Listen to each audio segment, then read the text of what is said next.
Every light is red and he's going right through it. My partner pulls in behind him and hits our lights. So he hit the siren a couple of times. Guy decides to pull over it, gets out of the car and he runs towards me. And I just punch him. Yeah. And now he's yelling for the passenger whose name was Frank. Frank, help me. And Mike tells Frank, don't get out of the car, Frank. And Frank's going, I ain't moving. We fight with the guy for a little bit and then he'll run and we're chasing him literally around our police car. Kind of see an opportunity. So I kick him as hard as I've ever kicked anyone or anybody, anything in my life. He looks at me and says, oh, I guess we're going to fight, huh? So I stepped back, pulled my radio and said, can we have an additional unit?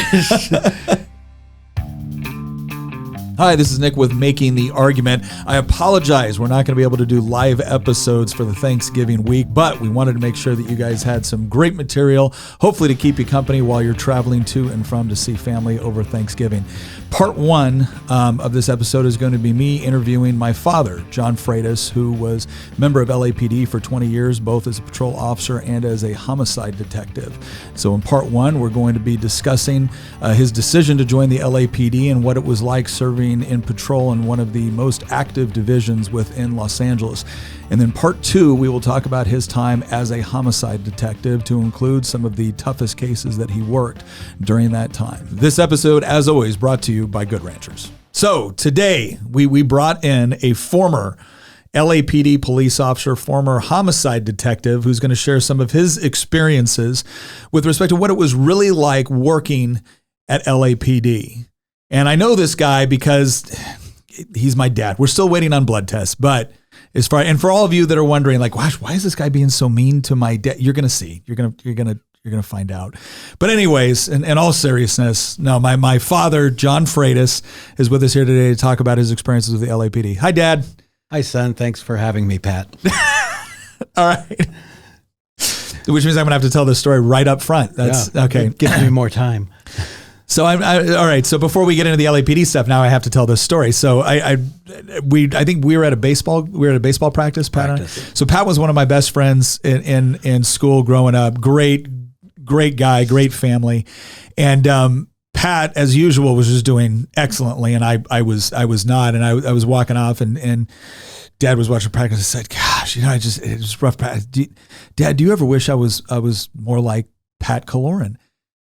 And he looks at me and he goes, yes. In fact, when you were born, I went in and I asked the doctors, is it a Pat Kaloran? And they said, no, it's a Nick Freitas. Like, oh, can we put it back? And so I started laughing, and because that was my dad's way of telling me to maybe not be such a wuss about this. And but I think the funniest part about it was when I got home from Iraq in 2008.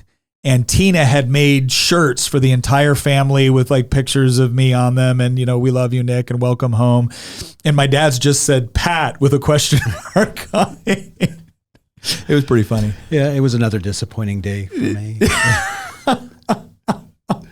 Well, especially because, and like, let's be honest here. Pat and I were going to go to West Point together, and Pat worked diligently hard and paid attention in school, and I did other things.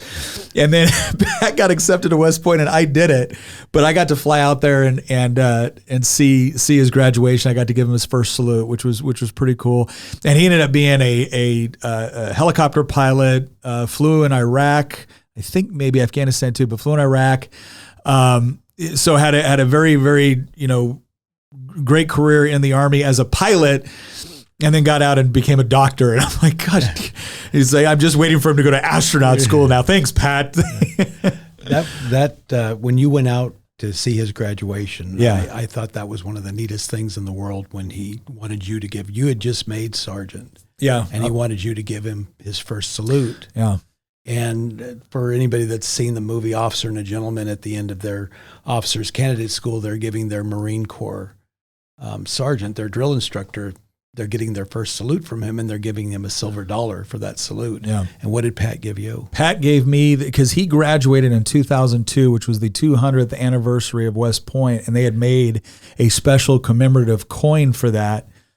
Which, by the way, doesn't fit in any vending machine. He gave me this really, really cool coin, and I remember he gave that to me. I was like, man, you didn't have to do that. It's just an honor to be able to give you your first salute. And he goes, well, no, he goes, not only did I want you to have it, he goes, but it's a tradition. I'm like, what tradition? He goes, well, yeah, if you give an officer their first salute, they're supposed to give you a silver dollar. There's 5,000 cadets like graduating today. And I'm like, Pat, I'll see you in about 30 minutes. Then lunch will be on me, buddy. But no, he did well. So, all right. So we had to give you that backdrop so you know that, no, we're not just mean to each other. It's just the way we affectionately communicate. So I grew up, obviously, when I'd come down for the summers in LA, and I loved, I was always bugging you to tell stories, cop stories. And, obviously there was age appropriate stories, and later on I got to hear some of the cooler ones. But I guess the first thing, the LAPD Academy, and people think of it Los Angeles, and Los Angeles is, obviously a very densely packed city. I think it's the second largest city in the country by geography. Yeah. And, but I mean, you're talking about, millions of people in LA, and then you get to the police academy, and it's just kind of this wilderness in the middle of the city. Well, it was then. They have several locations now, and they very rarely use the Elysian Park Academy for training anymore. Really? So they don't go up there anymore? Not like we did. I don't really know what the schedule is now, but I know they've moved it off. They bought a large commercial building over by the airport, actually, and I know they had a lot of classes there. But physical training was king when we went through the academy, and our PT instructors ran that academy. If you upset any of your instructors and the PT crew heard about it, your whole class was going to pay for it. Well, let me back up just a little bit, because I don't think most people understand, because you went in 81? 81, February of 81. So February of 81. I don't think people understand like how difficult it was to actually get a slot at the LAPD Academy. Like talk a little bit, like what was that process even like? Well, it was a little bit easier for me because I was still living in Northern California. Yeah. A little bit of background. I started working for my local police department when I was 17 as a student worker, and then I got a spot in dispatch. And I knew from a young age I wanted to be a cop, and I wanted, Chico was my point of reference. My dad was a fireman with the fire department there. So I wanted to be a cop in Chico. Chico at that time had a population of probably under 20,000, except when college was in session, then it went up. But the police department, we would run maybe 3 officers and a sergeant during a watch. And openings were maybe 1 a year, if there was an opening. And they let me start, because I had started with the department earlier, they let me start testing before I was actually of age. I wasn't 21 yet. I think I took the first test when I was 19. But I noticed that, other people from other agencies were also testing whenever Chico advertised. And the benefit of getting somebody from another agency was they already had their basic post certificate. They'd been through the academy, where I didn't have any of that. So that would have been an added expense to hiring someone like me. Yeah. But they hired a couple of people from outside, and I remember one of the guys that they hired was from LAPD, and I think he left LA with about 10 years on the job and moved to Northern California, and he got the spot. And I remember I saw this guy the first day when we were taking the test for Chico. He's 6'4", blonde hair, just a poster cop, Yeah. And to give you an idea, I'm 5'7", and about that time about 160 pounds. So I wasn't exactly the most daunting looking individuals. But John ended up being not just a good cop in Chico, but a good friend of mine. And I remember he came in one night, I was working dispatch, and he was on my watch, and he said, "So what do you want to do?" And I said, "I want to be a cop." And he said, "Here in Chico?" I said, "Yeah." And I was 20. Yeah. And he said, "Well," at this point I was 1. Yeah. Yeah. Yeah.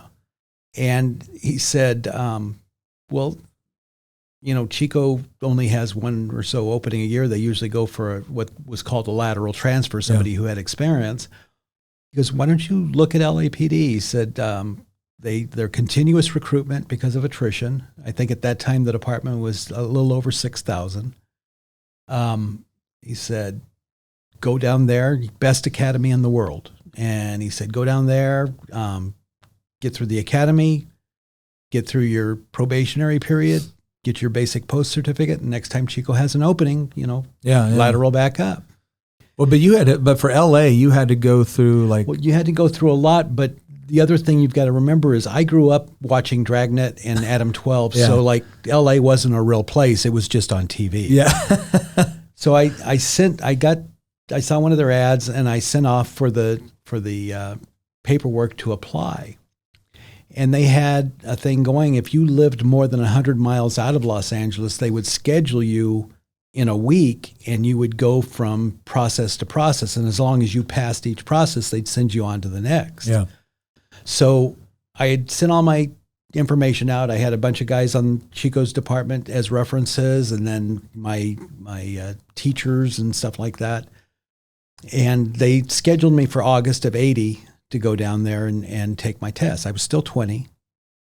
And I went down there and took the written. I had to take the written because I didn't have enough college credits to bypass the written. I passed the written. They scheduled me for an oral interview later that day. I went up, got my oral score, passed the oral. And as I came out, you had to wait to get your score. And then they'd say, okay, show up at the academy for physical abilities test. Yeah. And at that time, the Detroit Police Department had a lot of layoffs.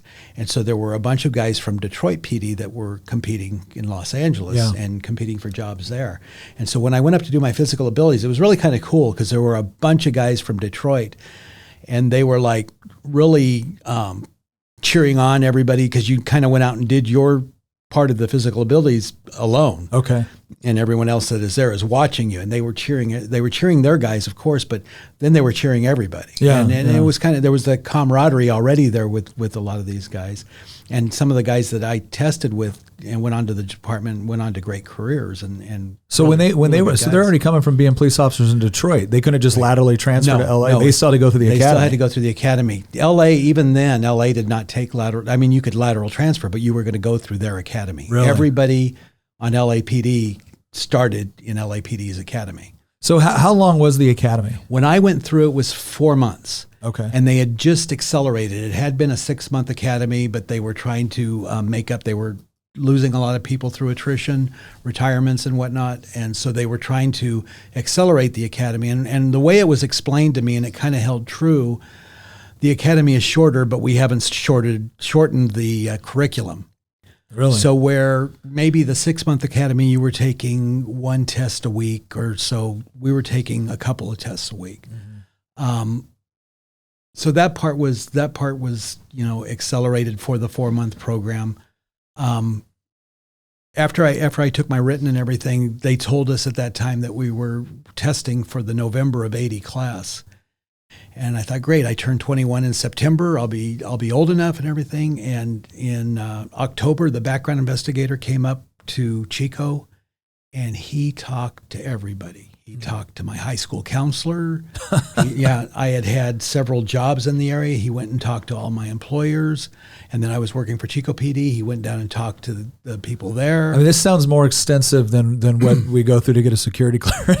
I don't know about that, but funny thing is, he asked me, he said, I'm going to be talking to your neighbors. Is there anybody you're going to, I said, your mom and I had just bought the house in Paradise. Yeah. And I said, I basically come here after work. I don't have like loud parties or anything. I don't really know my neighbors. We kind of had enough property to where, you didn't see each other, maybe to wave, and that was it. And I said, but no, I don't think anybody, but he stayed 3 days and interviewed everybody. And he came and let me know when he was leaving. And he asked me about a lady in my parents' neighborhood. Who is this lady? And I said, I grew up with her daughter, and she's like a little sister to me. And she would not let me out of the house. I guess she was very, very nice about me. Yeah. But even her husband told me later that poor guy would get up to leave, and she'd go, well, wait a minute, I want to tell you another story. And so he said, it looks positive. You should hear something shortly. And I'm thinking, great, so then November came and I hadn't heard anything. And that came and went. And then December called, and my background investigator called and said, "Oh, we've got to get you in for your psychological test." And I said, "Look, I can take off a couple of days. I can be down there tomorrow." And she said, "No, I have to schedule it. If everything goes well, the January class is full, but I'll put you in the February class, February of '81." And came down, and thankfully everything went well with the psychological. What'd they make you do for a psychological test? Because that even wasn't just like one little thing, right? No, it was 6 written tests, including the MMPI, which is one of those M states, multiphasic personality inventory, which I had to take for Chico, which I failed miserably. to the point to where I was 19 years old, and they said, "Well, you failed the MMPI. If you want us to consider you for a spot of police officer, this is a doctor down at UC Davis, and at your own expense, you can go down there and have him prove you're not a psycho, examine you, and then based on that examination, if he writes us a letter and say that you're okay, we'll put you back in the list." So I did that. Somewhere I still have the letter at home. Yeah.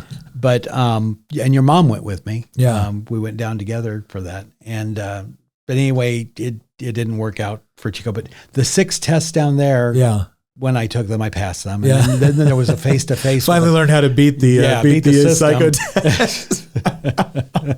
So you get into the academy, 4 months long, which is pretty long. I mean, you figure like Army basic training is 8 weeks. I think it's more now, but when I went through, it was 8 weeks. When you went in, what were you most worried about failing? Like, what did you think was going to get you kicked out of the academy? I wasn't a good student in high school. I wasn't athletic. I was kind of a nerd. I was. You played football in high school? No, I was on the football team. Did you remember going to my 20-year reunion, and they had the pictures of the football team up, and you and Will were looking at the pictures and said, "Where are you, Dad?" And I said, "I don't know. Are there any pictures of the bench?" And a guy named Pat Patterson, who I went to high school with, who was a good athlete, was very gracious to say, "Oh, John, you were a good player." And I looked at him and I said, "I don't lie to them, Pat." I think the story I tell, I was a 3rd string offensive tackle. Yeah. I was small, but I made up for it by being very slow. And the only reason I wasn't on the 4th string is we didn't have enough people for a 4th string. But I played football with some really good guys, and I learned a lot about teamwork and things like that.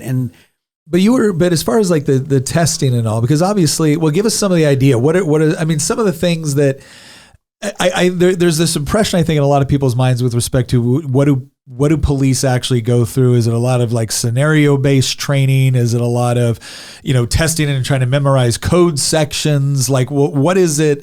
How did LAPD prepare you to be a police officer? Well, it's a lot of that, but like when you come in, like your first couple of weeks, your uniforms aren't ready yet. Yeah. So you're wearing your business suit. Okay. And you're wearing hard leather sole dress shoes. Yeah. You go in and you buy your stuff for PT, but the rest of the day you're in a suit. Yeah. They gave us 6 English tests, and it was sentence structure, punctuation, English and grammar, and there were 6 separate written tests, and I failed all 6 of them on the first try. Really? Yeah. Several people failed 1 or 2 of them, but I failed all 6. Yeah. And the instructors came out and said, "We're going to offer remedial training. It's on your own time. Yeah. It's after the academy day is done. You stay here and you go through your class. And next week, we're going to give you whichever test you failed." And again, I failed all 6. "We're going to give you a second chance at the test. That is your last chance. Okay. If you don't pass the second time, you're fired." Yeah. When we came in first day, we showed up at 5:30 in the morning, and you'll see guys that went through that academy talking about putting your toes on the black line. You showed up at the academy gym, and you're kind of all looking at each other. And we had 85 people show up the first day for our class.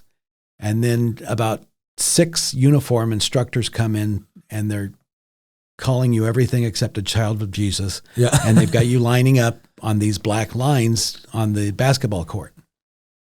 And, if you're not looking straight ahead, if you're not standing at attention, you're not paying attention, or they don't think you're paying attention, you can hear them, stop and drop and give me 25. And they've got you giving push-ups. And a lot of it is, to develop a sense of humility. Yeah, but the shark attack. We had, I don't know if they still do them in basic training, but they didn't when I went through. It was that initial.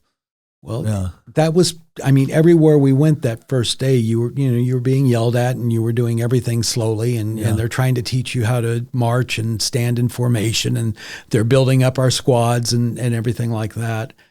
And it's very regimented, but it's the stress was there to make you get used to stress, and react to it. And you were taught things.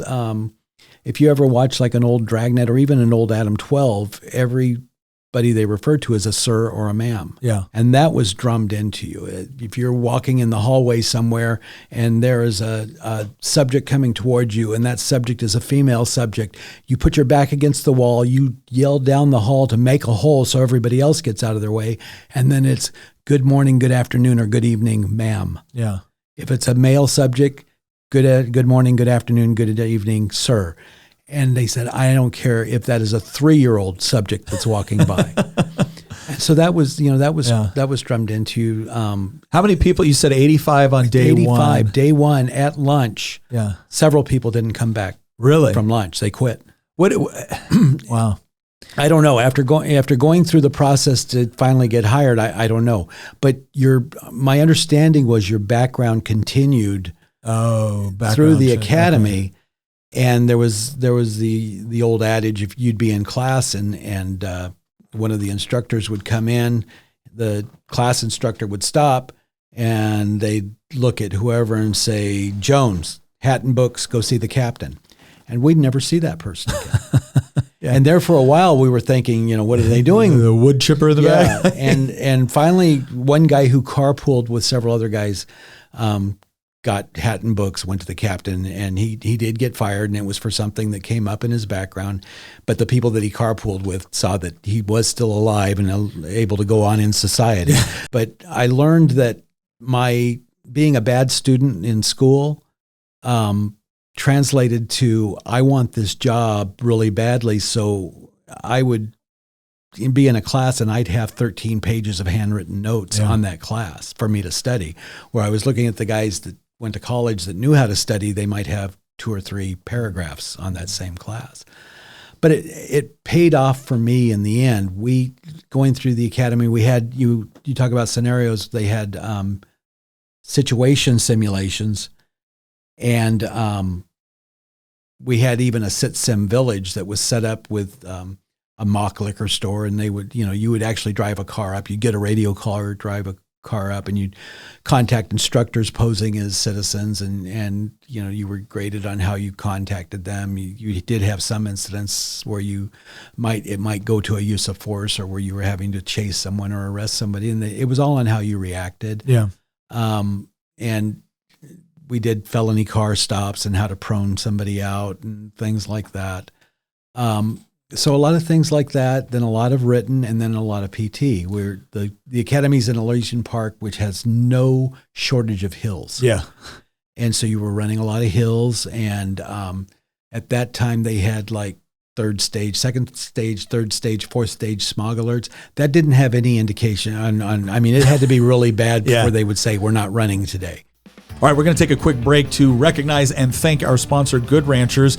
Black Friday is coming up, and Good Ranchers is letting you take advantage of their Black Friday deals right now. If you use promo code NICK, you're going to get $15 off of your order, plus free shipping, and for a savings of almost up to, I think it's $480, you get to choose which free meat you get with your subscription. That could be top sirloin, that could be chicken breast, that could be wild-caught salmon, and it can be bacon. Bacon, the superior meat, because you can wrap all of the meats with it. So go ahead and check out Good Ranchers. Use that promo code NICK. Plus, if you don't know what to get for that person that is impossible to shop for, Good Ranchers has got you covered. They now have gift boxes that you can order. Go check those out. Once again, thank you very much to goodranchers.com. Go check them out for all of your holiday season needs coming up right now with that Black Friday deal. So you did a lot of running, and you ran in formation. I was never a fast runner, but I could run a long ways. And so it was kind of a mixed blessing. If you didn't fall out of formation, you would be sent back to pick up your classmates who did and run them back up to catch up to the formation.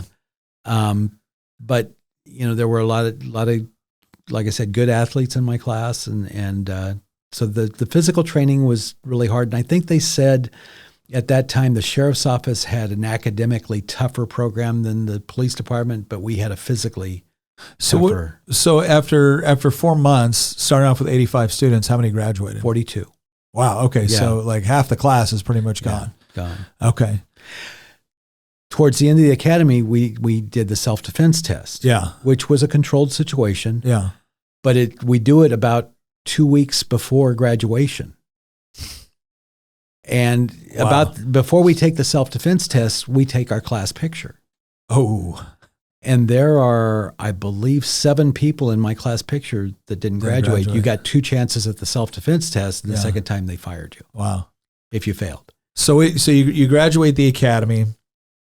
What was your first posting? West Valley Division. So West Valley, you're on, how long are you on probation for as a well, from the start of the academy till you're into probation is 18 months. 18 months. Okay. So 18 months and probation essentially means that you have additional supervision. Well, you start out with a training officer, or 2 training officers. There'll be 3 people assigned to a car, 2 training officers and a probationer. And then they do their days off. And then some days you're going to work with one of the training officers. Some days you're going to work with the other. And you are starting out, you are rated daily. You have a daily rating. And then it moves on and they get fewer as you progress, as long as you're progressing. Then, you'll go to a weekly and then, And West Valley, how many divisions in LA at the time you were going through? At that time, there were 18 geographical divisions, and then there were some specialized divisions, traffic, robbery, homicide division. SWAT is... Yeah, well, SWAT and Metro are their own entity. Metropolitan Division are guys that they start out P3s. They have sergeants and lieutenants, of course, but all senior. They're all senior guys that have time and have a lot of experience. They like guys. They go after guys from busy divisions. Okay. Was West Valley a quieter division? West Valley was considered a quieter division. It was a huge division. It was 54 square miles. Wow. Take Chico was 12 square miles when I left, and go to a division that's 54 square miles. But it was in the valley. It had areas that there were crime problems, but largely it was higher income people. What were your training officers like? Most of them were seasoned officers. A lot of them had worked downtown busier divisions and then transferred out to West Valley. They've got 10 plus years on getting ready to retire and wanted to go to a little bit slower pace. Maybe not have so much, off-duty court and things like that. Yeah. But because a lot of the officers too don't live like in downtown Los Angeles, right? Los Angeles is very expensive. It was hard for a police officer to afford in Los Angeles. Most of us commuted. Now, when I got out of the academy, one of the reasons I went to West Valley is depending on department needs, they would place you out of the academy closer to your home where you live, just because the whole probation thing is more stressful and everything. But your mom and you were still in Northern California till I knew I was going to pass the academy. And I told her, I said, people are dropping like flies at the academy. I don't know if we want to move you down until I'm sure that I'm going to make it through. Yeah. And so I got to where we were about a month away from graduation, and we ended up finding an apartment out in Van Nuys, which is in the valley. And you got to put in a wish list when you were graduating from the academy. And so the top 3 divisions that you would like to be considered for. So you got assigned to West Valley, and were you there for the whole probation time? Yes. So what was what's a probation story like? Oh gosh. Well, we had talked about one of my training officers that I thought didn't like me. Yeah. And why did you think he liked you? He was just really gruff, and that wasn't unusual. Like I said, Sure. They continued the keeping you down, keeping you humble type thing in probation. There were a lot of things like most police officers wore boots because for ankle support and things like that. Well, probationers weren't allowed to wear boots. Okay. You weren't allowed to have a mustache on probation. There were you had to wear basically your academy leather gear, and at that time we were getting some pretty shoddy leather gear, and most everybody wanted to change their gear, but you didn't while you were on probation. You just basically towed the line and did what you had to do, and you sat in the front of the roll call room, and people made fun of you and everything else, and Tom was one of those hardline training officers, and I mean, looking back at it, it was good for me. Yeah. But my other training officer was different and a little bit more low key, and I didn't stress out as much when I was working with him, so I performed better. I thought I performed better. Yeah. I would make really dumb mistakes in front of Tom, and then that would kind of work on itself, and I would be mad at myself, and so I went through probation. I worked with Tom for about a month and a half at the very beginning, and then I went on and worked with other training officers, and I was doing okay, and I was progressing well. And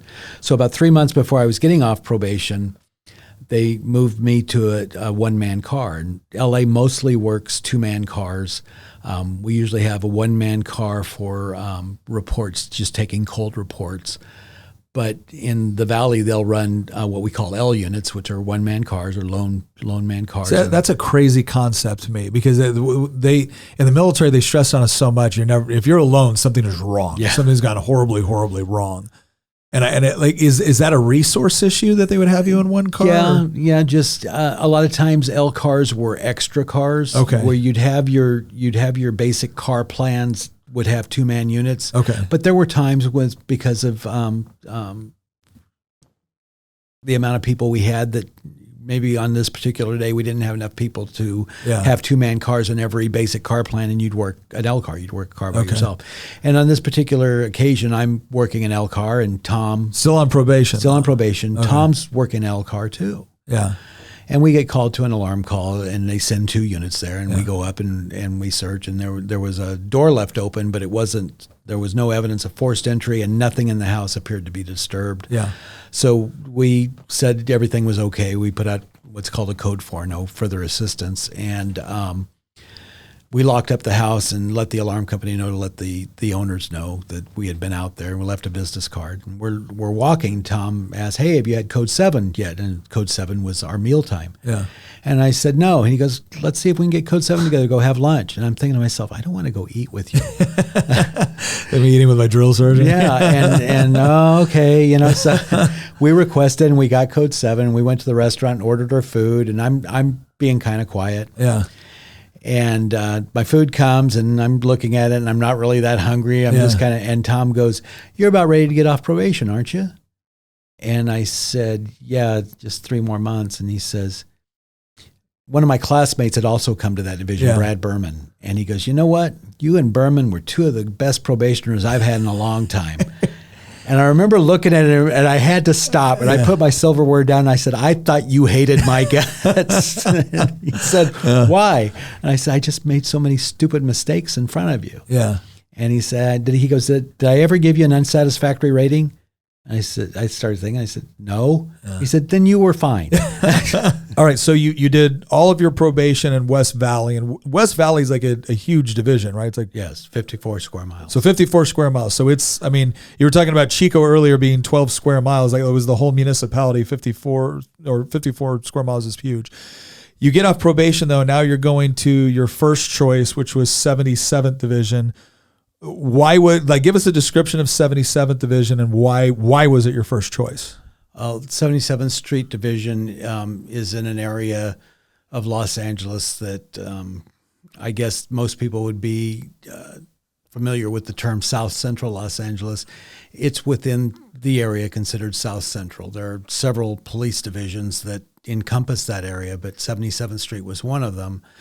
And it basically, to the east, it was on Central Avenue. To the west, it was, even in some part, went all the way to La Brea, but basically Crenshaw was a big dividing line. And then to the north, it was Vernon Avenue, and then to the south, it went down to a point all the way, I believe, 103rd. So if you're not from LA, what's if I see LA as that downtown, skyscrapers and whatnot, am I just going due south from there and I'm running to 77th basically Street? the Harbor Freeway runs right through 77th Street.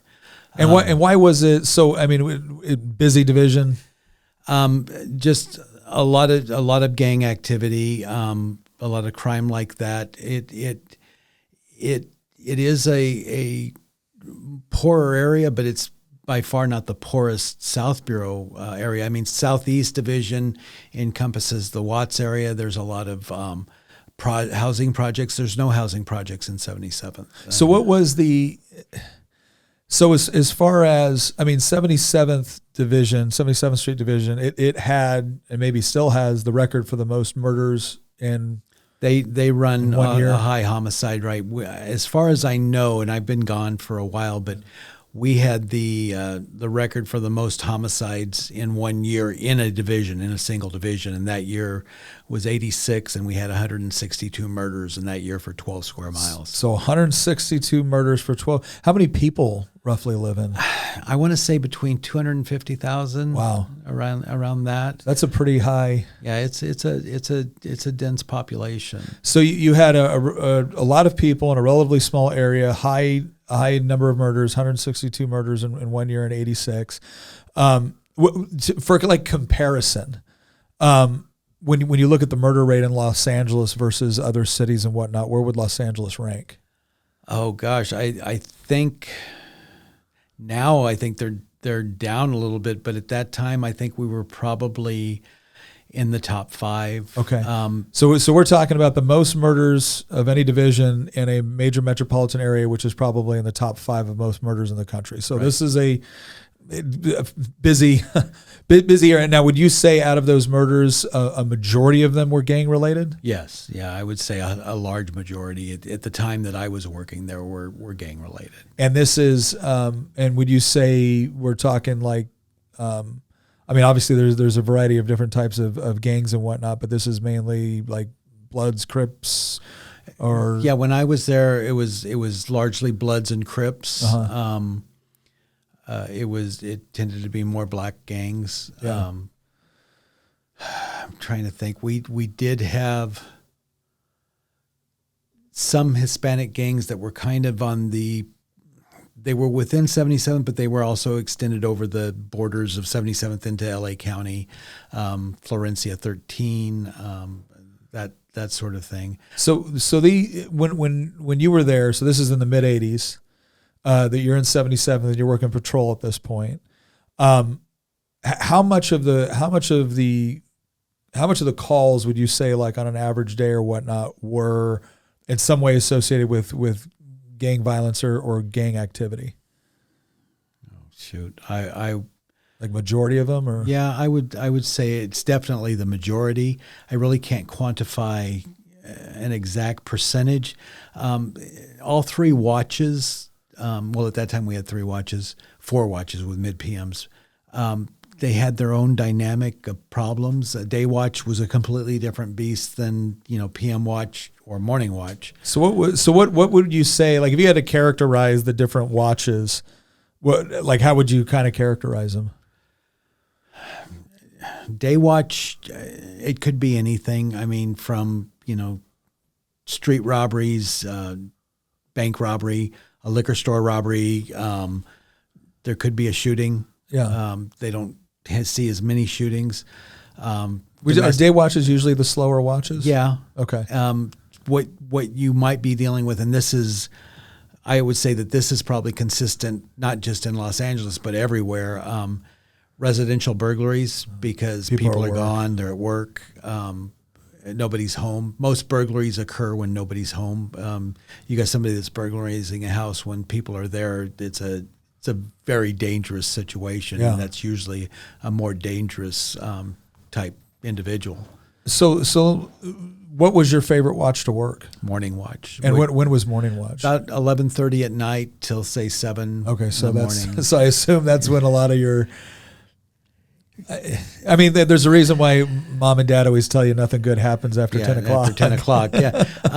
It literally, for the most part, there's only two kinds of people that are out that time of day: the crooks and the cops. And I mean, there are exceptions to that. People coming home from a late movie or whatever, but when you had some of the problems that we had, a lot of street dealing in narcotics, surprisingly, a lot of that happened late at night and early in the morning. Yeah. So, working on those kinds of things, that was interesting. PM watch, or what a lot of people refer to as swing shift, it's nighttime. People are up. You can have a lot of things. You had a lot of gang activity. You had a lot of other activity. It was busy. Domestic violence. People are home and not getting along. PM watch would just. I mean, there was some days that it was so busy.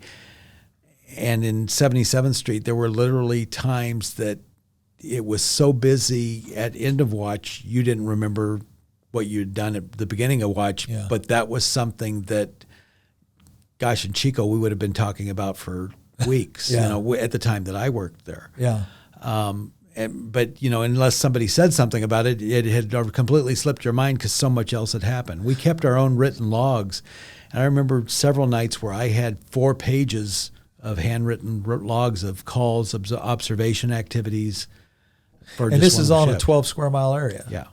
So what would be a, you were talking, like we've talked about this before, where you were talking about one of the most important things for a police officer is building rapport within the area that you're working in. Because again, the way the movies make it look is in places like Los Angeles or large urban areas, again, there's this popular narrative where they treat the police like they're an occupying force, and nobody wants them there, and they don't have a good rapport with the people that they're supposed to be serving. Like what was your take in a place like 77th Division where you had pretty powerful gangs and a lot of gang presence within a relatively short, within a relatively small area? Like how do you build rapport in an area like that? Well, being seen and taking the time to know the area that you're working, to know the people in that area. Was there a particular point where you felt like I know the people in this area and more importantly they know you? Yeah, it happened several times working patrol in a car, but it really happened. I had the opportunity to work a foot beat and work with a guy that Paul Clements. Yeah. And Paul was one of the most fantastic officers I ever worked with. As far as smarts, follow-up investigations, Paul would have been a phenomenal detective. A lot of the stuff that I learned and carried into being a detective, I learned working with Paul. But working that foot beat, being out on the street, going into businesses, talking to people on the street, people in the neighborhood, and them knowing you and feeling comfortable talking to you. You weren't just a blue suit. You were someone they knew, Freitas and Clements, or Baltad and Clements. Especially that was a hard act to follow. Was Greg Baltad going on that foot beat with Paul, because everybody loved Greg. He's a lot smarter than me. He's a lot funnier than me, and following him was hard. But I'm very thankful. Greg actually, when he was getting ready to leave the division, he said, "I want you to work with Paul." Yeah. And one of the best gifts anybody ever gave me. And so what was you had told me a story once where you guys answered a call, we're talking to somebody, and you were dealing with some sort of issue, and then somebody on the street recognized you, or it was, "Hey, Officer Freitas." Yeah. Well, it was a family dispute, and we'd gone in and handled the family dispute. There was no crime. We talked to the people, and settled down and we kind of diffused the situation. The husband said, I'm going to leave for the night. And the wife was fine with that. There had been no physical violation or anything like that. We didn't have a crime. So we were walking out, and it was in a neighborhood in 77th. And I'd been there a couple of years, I think, by then, and I could hear people yell, Officer Freitas, Officer Freitas. And I looked down the street, and about 3 houses down in the front yard, there was a young couple, and they were waving and smiling.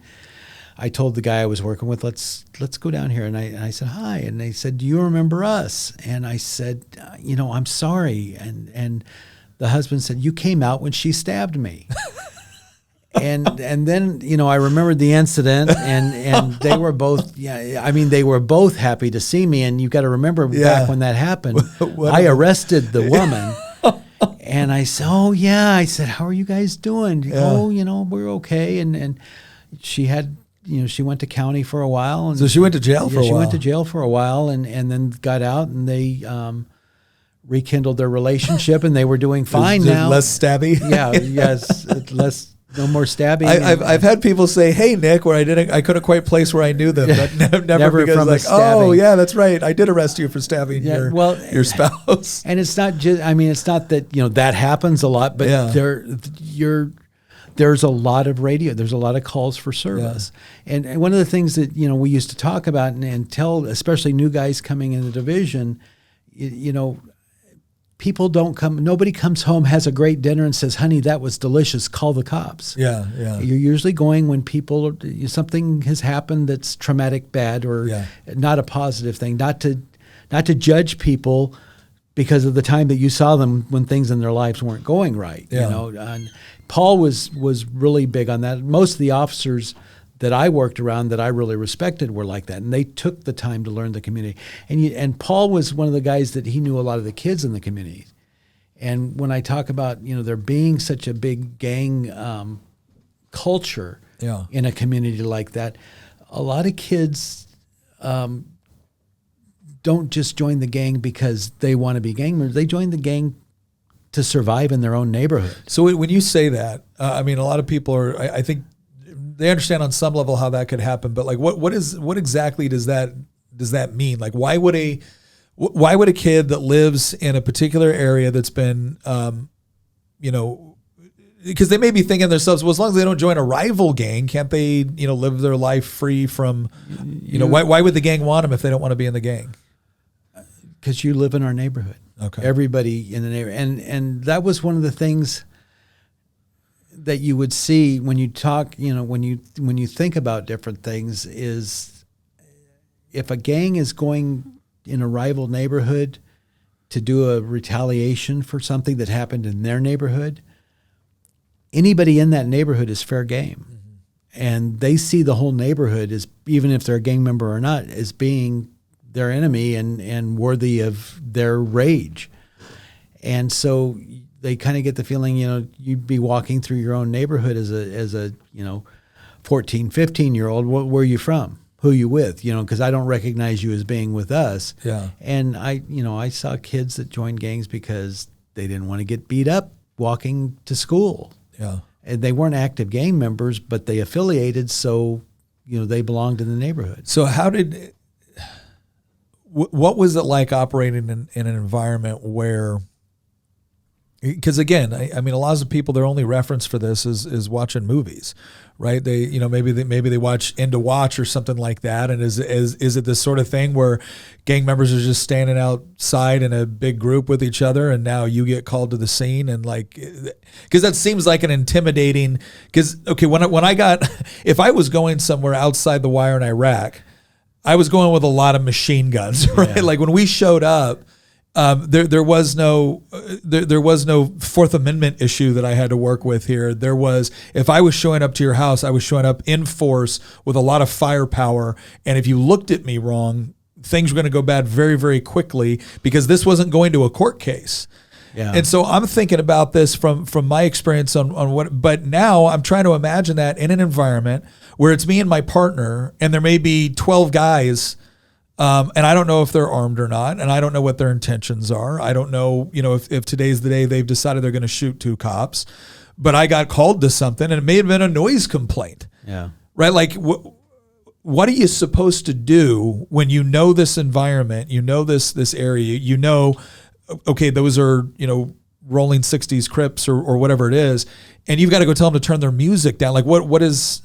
Well, if you've got a situation where you think it's going to degenerate, you try to, you know, overwhelm them with numbers. You get, you know, you get together with other officers, and you don't go in there just the two of you. But there are times when you're driving down the street and you see a group of gang members, and maybe you've had a crime problem in that area. Well, you want to be proactive. That's become a dirty word lately, but you want to be proactive. You stop them. Officer safety first. You get them lined up. Because of the crime in the area, you can articulate, and maybe they're dressed down. Yeah. You can articulate. So explain dressed down. They're wearing their gang colors. A lot of times they had, like at a funeral, they would actually have shirts made up with the gang name on it, and a lot of times the gang of the person, or the name of the person who had passed away, or his moniker, his street name. But something that you could articulate that, you know, they're wearing, they've got a blue bandana showing, and they're in a Crip neighborhood. Yeah. And you've had crime problems there. You can stop for investigation, you know, and the first thing you're going to do is you're going to pat down for weapons. Yeah. So, and it's for their safety as much as it is for yours, because then you feel confident that if they make a move or they go to their pocket, you're not, you know, drawing down on them and overreacting. So this attitude that is often put, I've seen it in talking to colleagues in Richmond. I've seen it, you know, again in the media and whatnot. It's this idea that, oh, it's just a group of guys walking in a neighborhood and the cops are hassling them. You're saying, well, no, it's you've got a group of people that are affiliating with a gang that you know conducts criminal activity. And if I were to just see a group of teenagers walking down the street, I'm not going with no other information. I don't have probable cause to stop them. Yeah. One of the other thing that you do they don't do it so much anymore. We still follow our crime stats, but used to be when you showed up for roll call first thing in the day, we got a daily occurrence sheet, and it was basically our records unit typed up this sheet, and it was all the crimes from the previous 24 hours, including any suspect descriptions, vehicle descriptions, clothing, stuff like that, what kind of crime, the location, the victim's information, things like that. And you know, what I learned when I got to 77th and from all the other guys, you wrote all that information down in your notebook. Mm-hmm. And that was probable cause to conduct follow-up investigations and hopefully find the people that were responsible for that. Yeah. You got to remember, a lot of times when people are talking about things, and especially now in today's environment, it's like, well, you know, they're picking on somebody because of the color of their skin. And violent crime, for the most part, doesn't cross racial lines. You know, white people victimize white people, black people victimize black people. So if you're not investigating something because you're afraid that, oh gosh, you know, the suspect's described as a male black, or the suspect's described as a male white, and I'm not of that race, and if I stop them, am I going to be looked at as a racist? Well, what are you telling that victim, who also may be a minority, that their case isn't worth investigating, that you're not going to follow up and do your job? Yeah. Well, it also seems interesting that people don't seem to bother to look at the racial demographics within a particular area before they make assumptions on what a suspect might look like. Yeah. Well, if 80 to 85% of a particular division is of a particular race, then there's probably a high degree of probability that the person that committed the crime and the victim of the crime are that race. Are that race, because that's where you live. Yeah. You know? So what were some of the like, for instance, I don't think people have they either have an exaggerated idea of how much violence a police officer has to deal with, like, oh, it's every day it's shootouts, right? Because that's what the movies show. Or it's something where they think it's the Andy Griffith, where you know he doesn't even need a sidearm. Right? Yeah. We hear that a lot. Well, they don't have sidearms in Japan. It's like, okay, well, they're also not dealing with the certain level of violent crime that they are. But so when you're talking about like physical altercations, where like you're having to fight people, like how often is that in when you were working in 77th Street? It can be more frequent in a busy division. Yeah. You know, I was always happier to talk somebody to jail than try to fight with them. Yeah. You know, but there are some people that are going to fight with you. That's their mentality of it. They're going to fight. Again, it was more prevalent in busier divisions where there was a lot of crime, and it was also more prevalent the more you were actively looking for bad guys and finding bad guys. What's like an example of a I don't know, strangest, funniest, weirdest fight you ever had to get into in 77? Oh gosh. Well, after a while, I became a drug recognition expert for under the influence of PCP. Okay. And I was working with a guy. We had been partnered for 1 month, and he was a training officer, and he was just a great guy, Ed Lindsay. He's a legend on that department, and rightly so. And so we're working together one night, and another team gets a call of a PCP suspect, and they request, once they get there, they request a DRE, a drug recognition expert, to their scene. So I told Ed, I said, I can go over there and do the evaluation. And so we get over there, and it's in a back house. The suspect is in a back house. His mom lives in the front house. And when we get there, the two officers are beside him. He's not handcuffed. He's laying on a mattress in the floor. He is cut all up and bleeding, not arterially, but he's bleeding pretty good. And they've got an ambulance en route. And there's one light in the room, and it's next to the bed, and it's standing on the floor. You can see through a doorway that he has ripped a stove, a gas range, away from the wall, and that's apparently where he cut himself, was on the metal sides of the stove. But now he's laying on the bed, and he's just kind of breathing rapidly. He's not responding to questions or anything. And one of the officers is there, Ronnie Cade, is a friend of mine, and he goes, "Hey John, can you do the evaluation on him?" And I said, "Sure." So Ed said, "I'm going to go out to the street. When the ambulance gets here, I'll send him back here." Phil Livingston was the other officer that was with Ron Cade. He's kind of down on his knees next to me, next to the suspect. And Ron stands in the doorway with the mom. The mom is outside. And so I go to get a carotid pulse on the suspect. An elevated pulse is one of the symptoms of PCP. And as soon as I touch him, he goes off.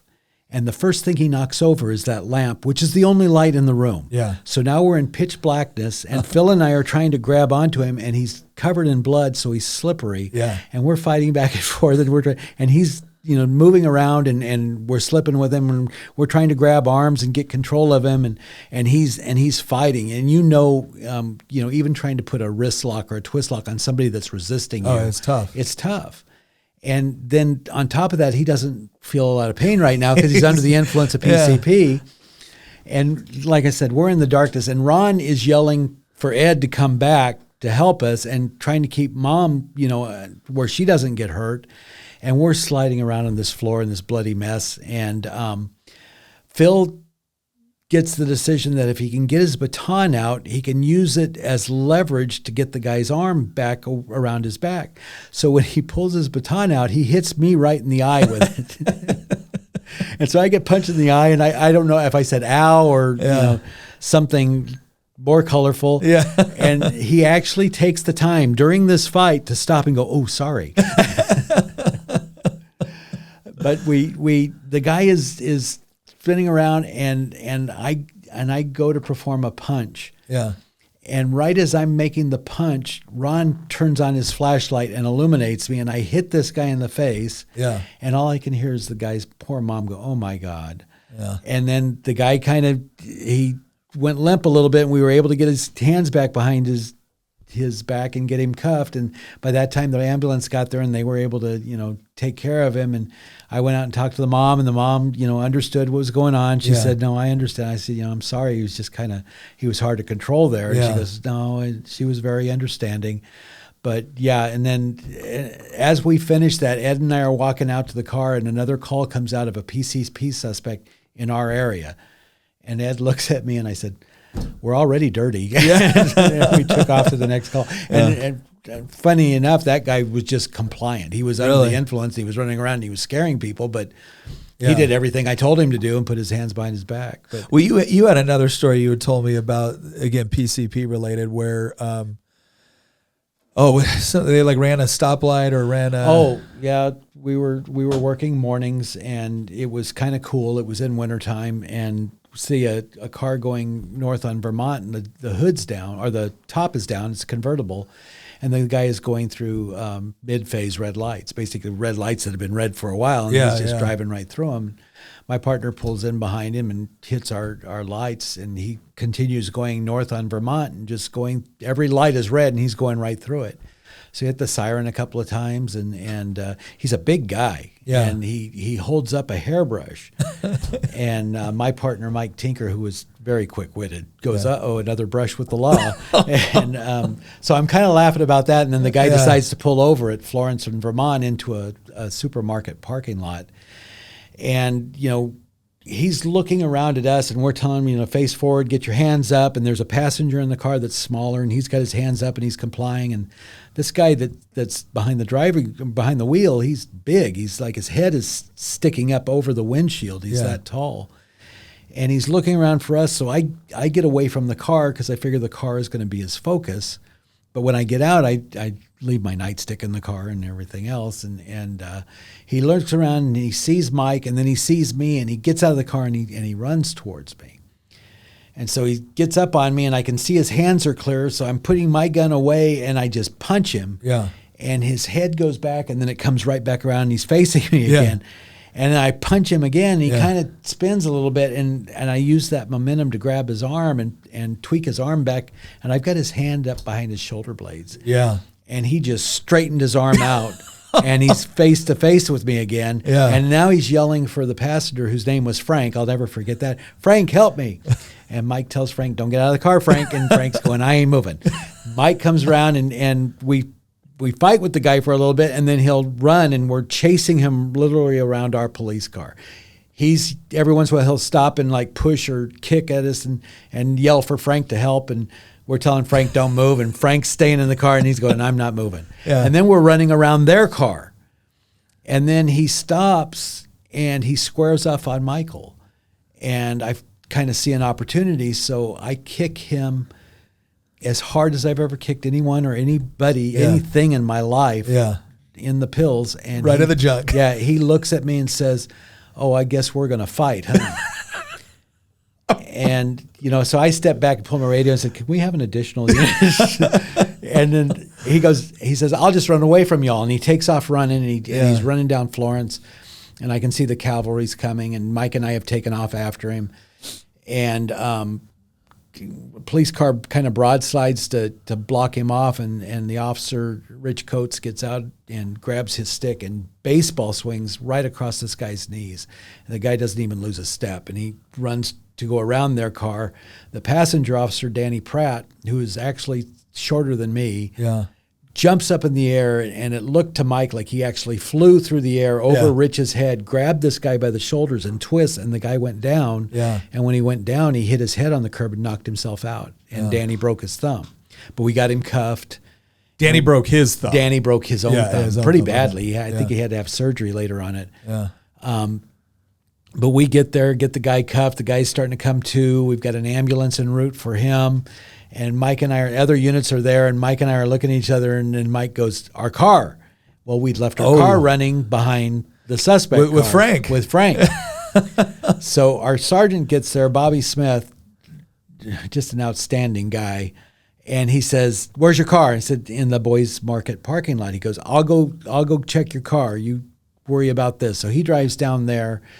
Another unit says, we'll go to the hospital with your suspect. My partner will ride in the ambulance, and I'll follow them. Another car says, we'll give you a ride over to your car so you can get that squared away. So we get in the police car, and they take off in the ambulance with our suspect. We go back over, and we get to our car, and Bobby's car is there. The convertible is there. Frank's not there, and our car is still there. Yeah. And Bobby is leaning against his car, and he's laughing uncontrollably. I mean, he's just, belly laughing. Yeah. And you have to know Bobby, if there was an ounce of fat that Bobby owned. It wasn't on his body. It probably was in a bag somewhere. He was a little piece of steel, and he was cut, and just a great guy. And he's laughing. What's so funny? He says, he points over into the corner, and we can see a street sweeper cleaning the parking lot for this market. He says, when I drove up, that guy was driving that street sweeper around your car, like doing a perimeter around your car. Yeah.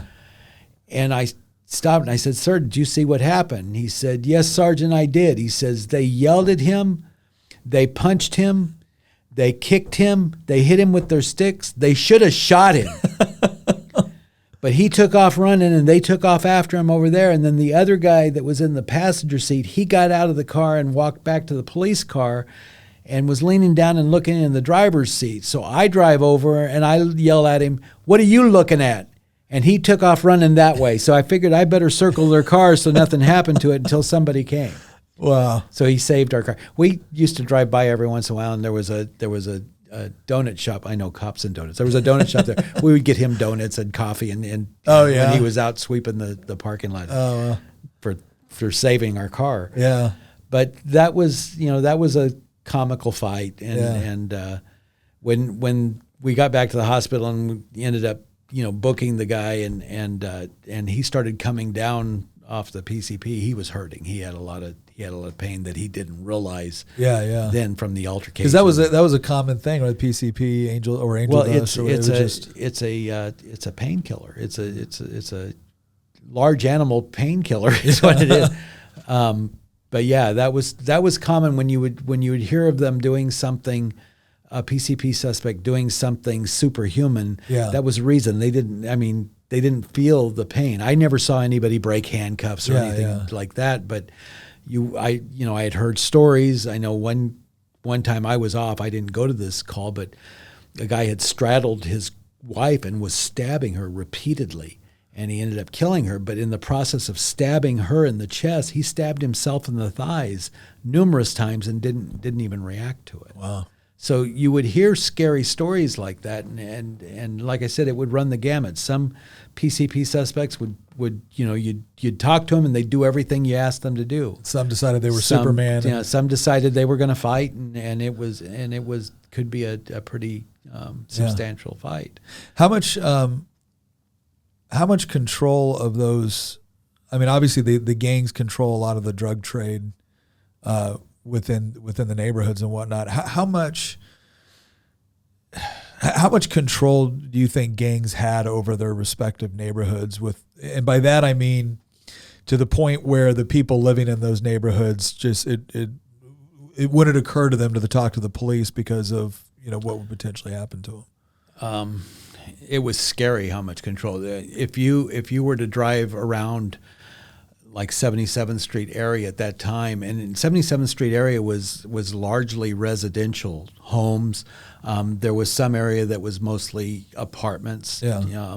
It was a more not dedicated to the area, but a lot of the division were homes, and people that owned homes and lived there. And it was rare to see a house that didn't have barred windows and a barred door on it. It was like... So let me ask you something about that, because ostensibly, one of the reasons why gangs have existed throughout history is because, and a lot of times, like you saw this in early New York, right, where you had Irish gangs, you had Italian gangs, you basically had ethnic gangs based off of people that came to the United States, and the gangs operated as a form of protection. Yeah. And so it kind of begs the question. So, well, wait a second. If one of the reasons why the gang is supposed to exist is to protect this neighborhood, why do the people living in the neighborhood?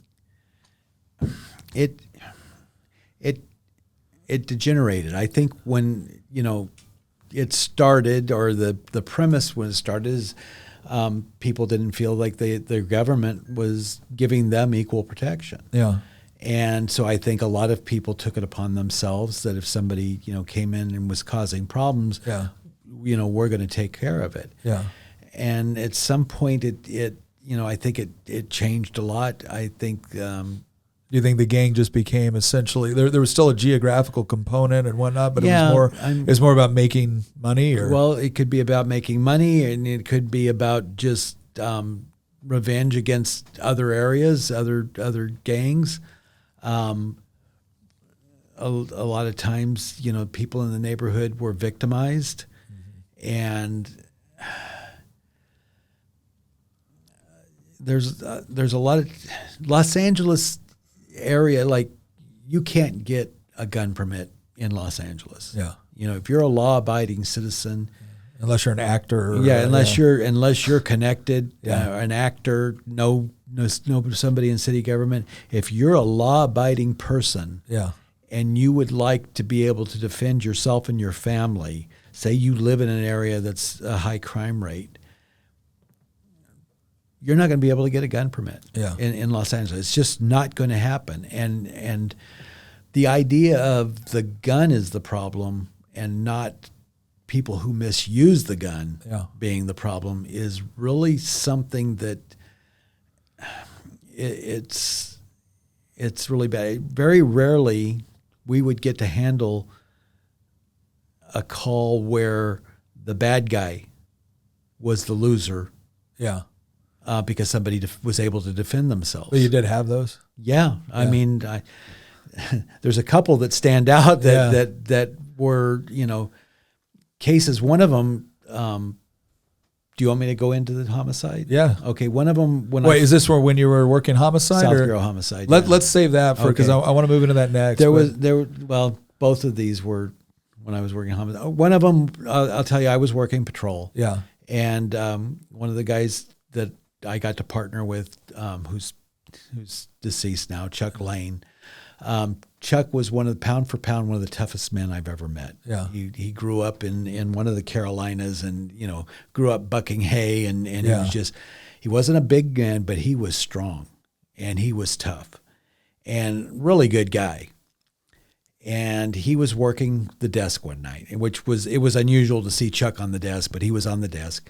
And he got a call and he answered it, and it was an older gentleman on the line. He said, Officer Lane, I don't know what to do. These youngsters are going to kill me. And Chuck says, well, what's going on? And he goes, well, for the last few months, every month when I get paid and they know I've gone to the bank, these gangsters in the neighborhood come in my house and they beat me and take my money. And Chuck says, well, do you know?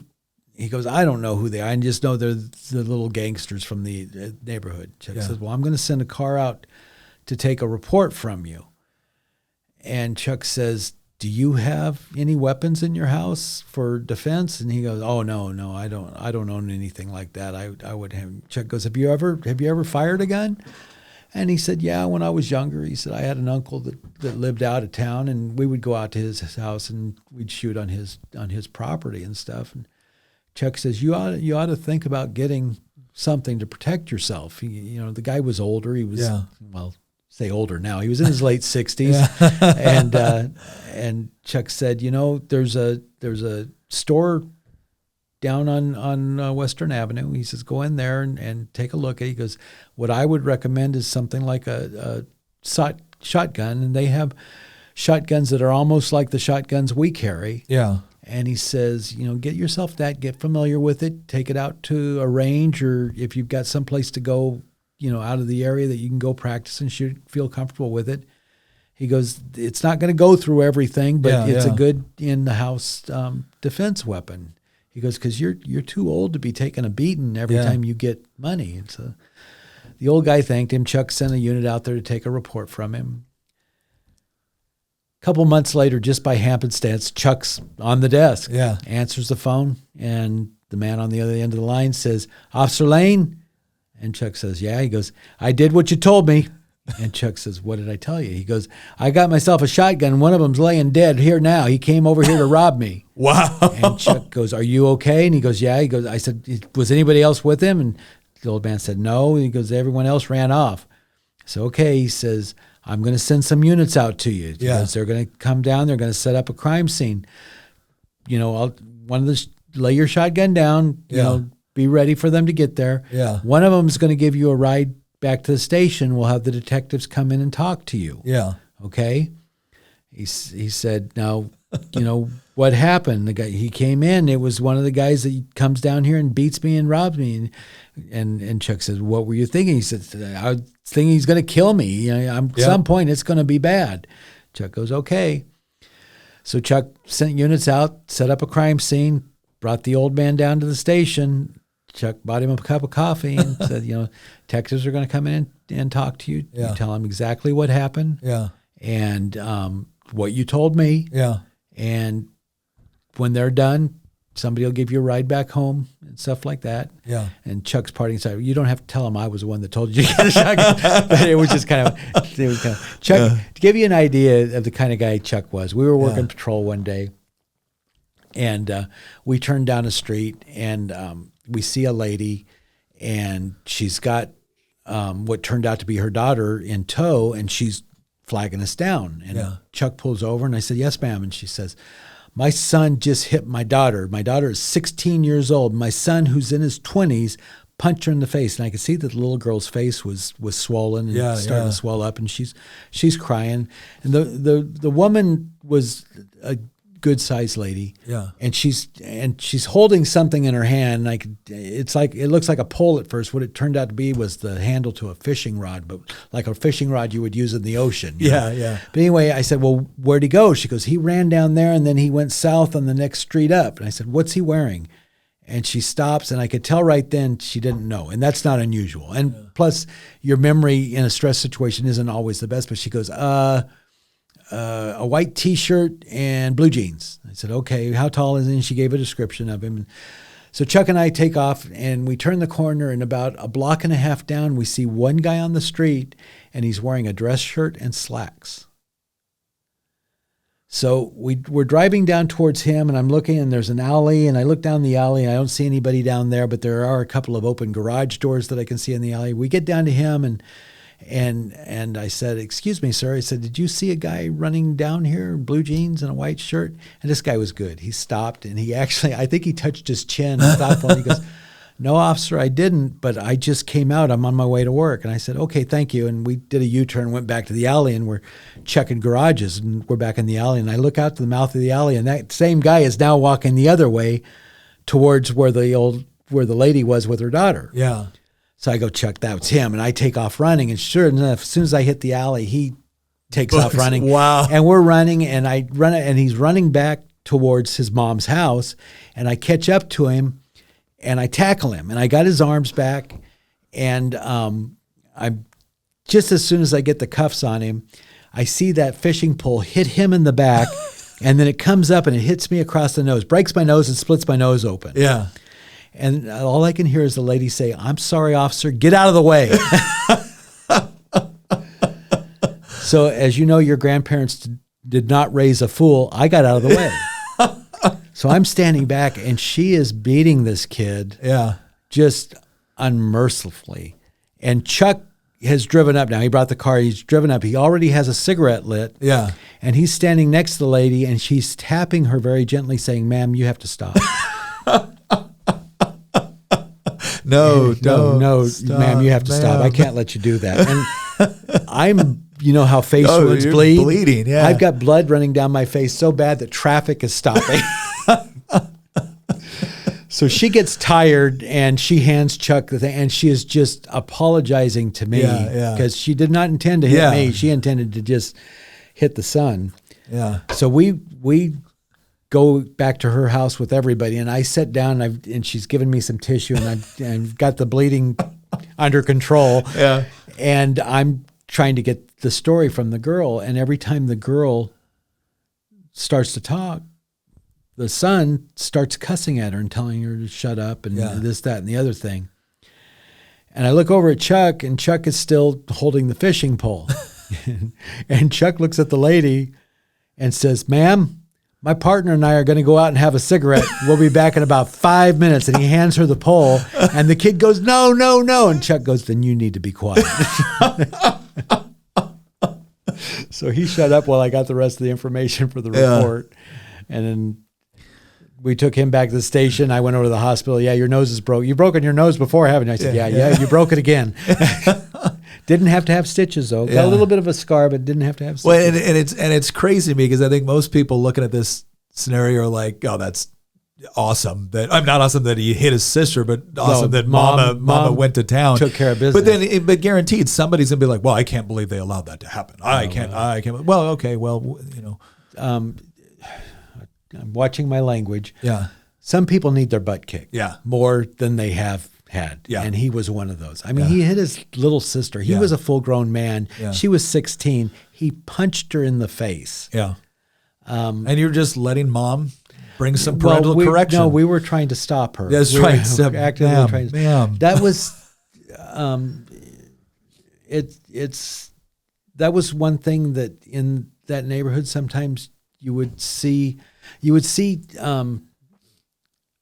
families where maybe the dad wasn't in the picture anymore, and you had a teenage boy who got to the point where he's a lot bigger than mom and doesn't feel he have to listen to him. And I've received calls. I know other officers have received calls, and mom wanted us to step in and be dad. And I remember I had two partners that did that. They got called out to a kid, and he was about 14, but he was a lot bigger than his mom. And she said, he's not listening to me. He's not going to school. He's starting to hang out with these gangsters on the street, and we don't want. And they took him into the room, and they put the fear of God in him and yelled at him and told him that this is not going to happen. You are going to listen to your mother. And then they took him back out. They gave mom a business card and said, you have any more problems, ma'am? You call the station, you ask for us. And they never got called again out there.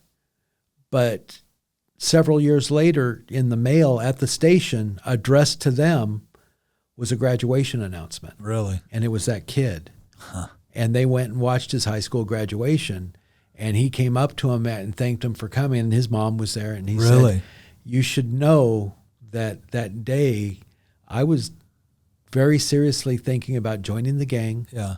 And you guys coming out there and doing that to me, I changed. I did start listening to my mom, and I stayed away from the gangsters in the neighborhood. And well, see, and this is the part that I don't think. Again, I don't think some of the people maybe in the activist class kind of understand that if you were just evil, mean, power hungry people, you could have found 1,000 different reasons to potentially arrest the kid. He could have gotten a record. He could have done everything else. You didn't have to, or you could have just said, this is not my job. I don't got to do this. But if you have a rapport with the community and you're able to come in and actually help a mother like that, that's the sort of thing that has long-term benefits. Well, and I don't think you're going to see that much anymore. I don't know, because I've been out of it for so long. If you're an officer, why would you take the risk now? That's it. But there was something to be said for being vested in that community and knowing the kid that maybe, he needs to go to jail, or knowing the kid that I know his parents, I'm going to go home and tell them what he's been doing and let them handle it. Yeah. And to have that, and people remember that, and it does, and it can, change a direction, the turn in the road, and prevent somebody from maybe going down around. And I saw that, I talked about Greg Baldhead and Paul Clements, on their foot beat. They were well known, not just by, the merchants on the foot beat, but people that lived in the area, the kids that were in the area, they knew them, and they were, positive role models. We had a lot of, I worked with a guy for a couple of days. He ended up being a SWAT guy and everything, James Hart. And James was big, muscular guy. And he black officer, very good role model to the guy. I'm good role model to anybody, gangsters. It used to always upset me that when they would send somebody to represent the police department to a school, it was somebody from DARE or community relations, and it wasn't like somebody that works SWAT or somebody that worked a higher speed, a metro guy. Yeah. And we had them all over the department. Yeah. Randy Simmons, who's passed now, Randy he was in the class before me, the academy class before me. Randy had played professional football. Yeah. He was muscular. He was good looking. He was a strong Christian. He advocated at his church in South Los Angeles with kids and everything like that.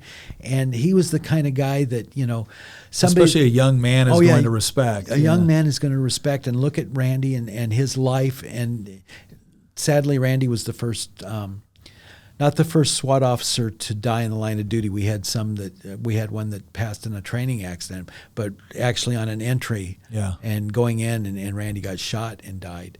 I remember it was after I retired that this happened, but I remember being down in Los Angeles and driving up Vermont Avenue, and the community had taken out a billboard with Randy's picture on it and honoring him. And he just, you talk about a class act. I don't know anybody that didn't like and respect Randy Simmons. Yeah.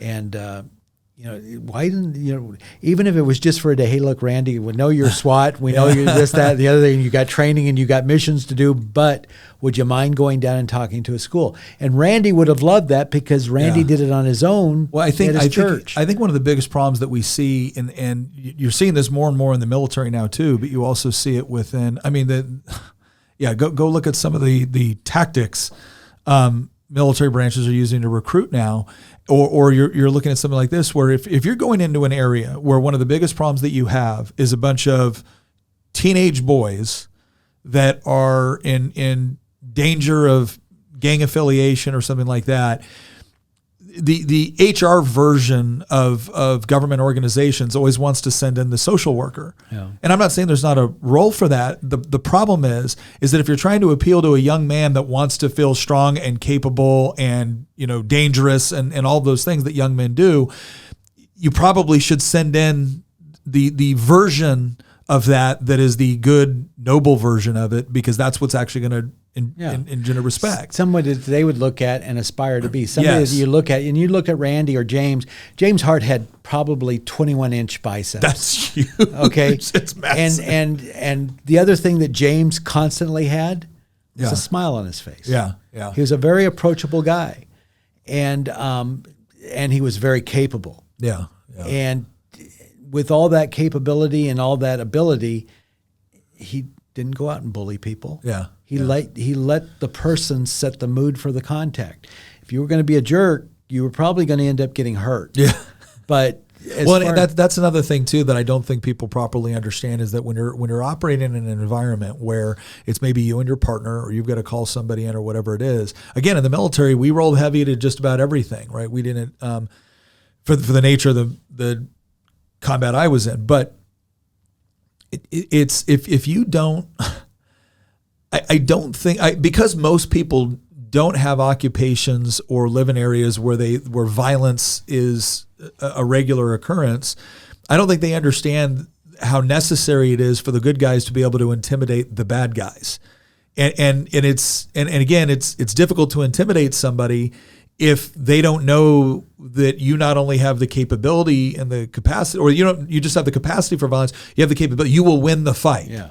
And in order to, there's a couple different ways you can make sure people know that. Some of it is just from your physical prowess and whatnot. Some of it is by actually having to get in a fight and then watching you beat the crap out of somebody.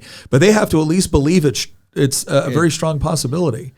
And how do you do that when you're just, why couldn't you have done this? Yeah. No, there definitely has to be a good mixture of that. I mean, and that was one, in the academy, going through the academy, we did combat wrestling and collegiate wrestling. Collegiate wrestling just to learn moves and stuff, but combat wrestling was basically a free-for-all. Yeah. And at that time, we still had what everybody refers to as the chokeholds. Yeah.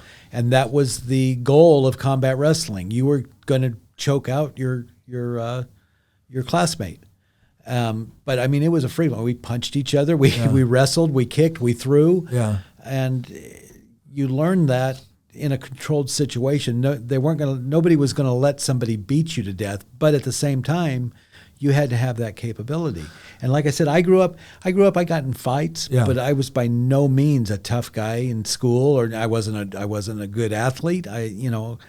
I kind of came into that later in my life where I felt this is what I want to do, and this requires a certain capability and a certain strength, and I did a lot of running, I did a lot of weightlifting, and working like that. So you work patrol in 77th, very active division, and then at some point they started something called South Bureau. Well, no, South Bureau existed. But okay, so South Bureau existed, but there was a particular, was it you and Robbie? Yeah, Robbie and I had been partners in 77th Patrol, and we've been friends since 1982. Yeah.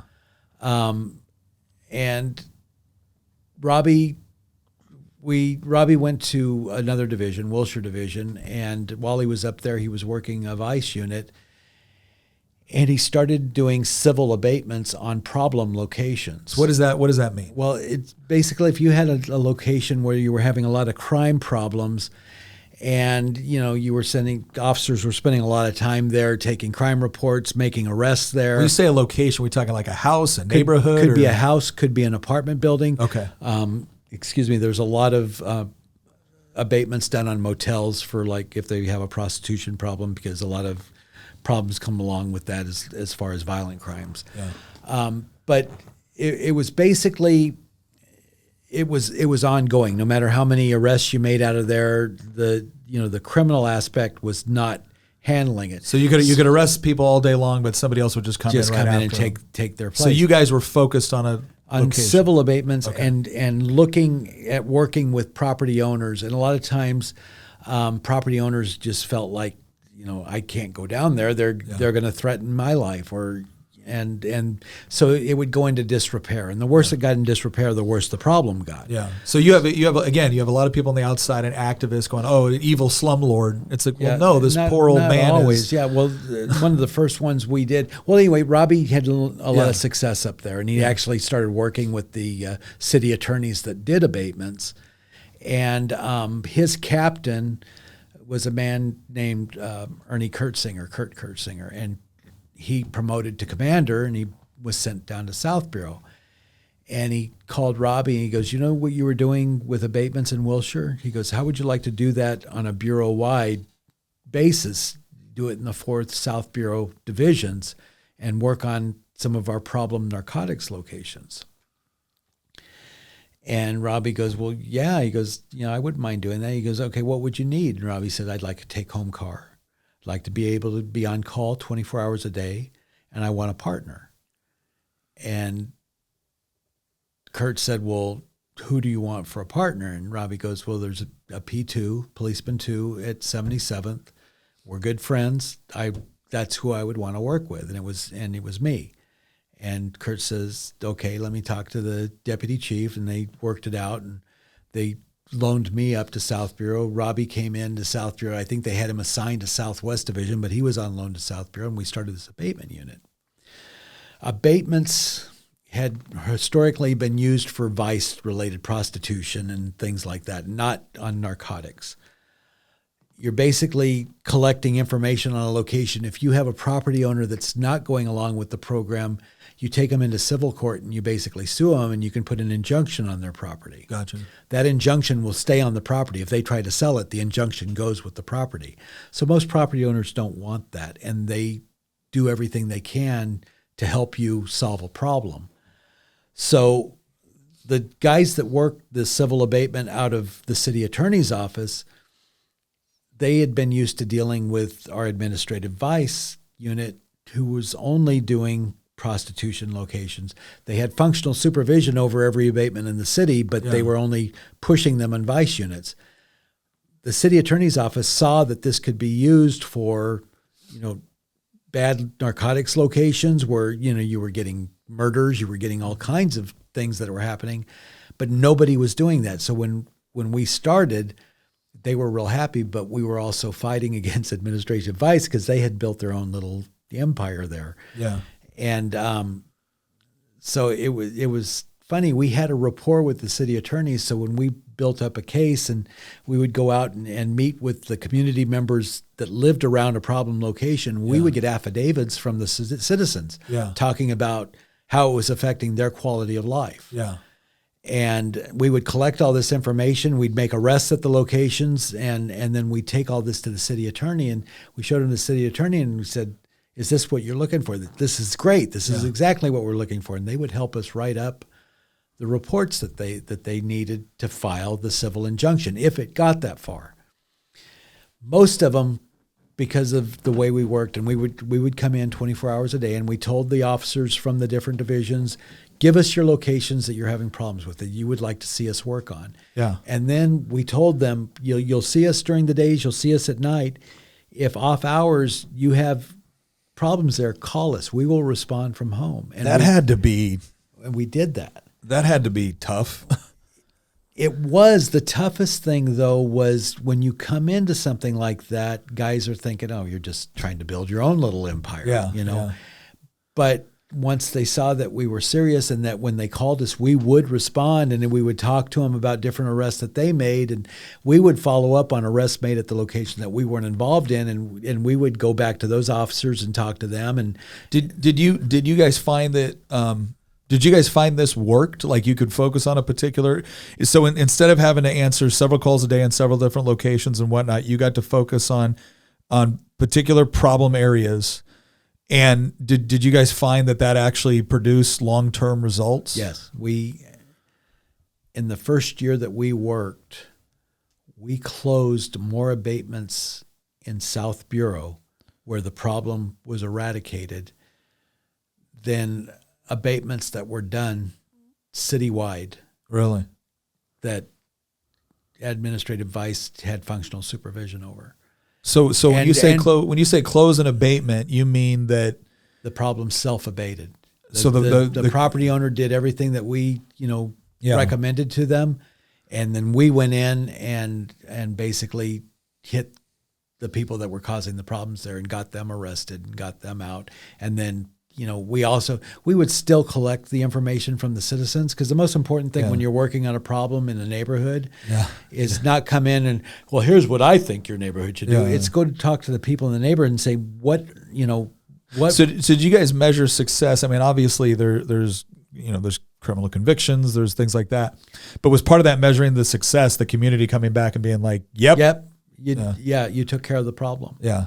And that was funny because we had long-term relationships with some of the people that we contacted on the abatements, and we would stop back by and see them and talk to them. And there was a man, Kerman Maddox, and Kerman was a very active person in South Los Angeles, and he was not always happy with the police department. Sure. And I remember we were doing a community meeting in his neighborhood over a problem location, and he had he had a teenage daughter and she had a friend there, and so we had kind of left.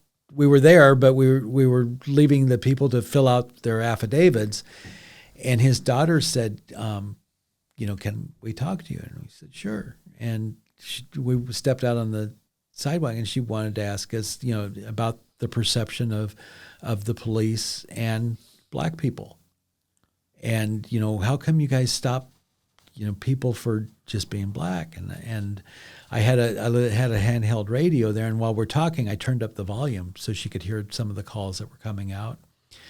And when a call would come out, and it was a crime, and there was a victim, and a suspect was being described, I said, listen.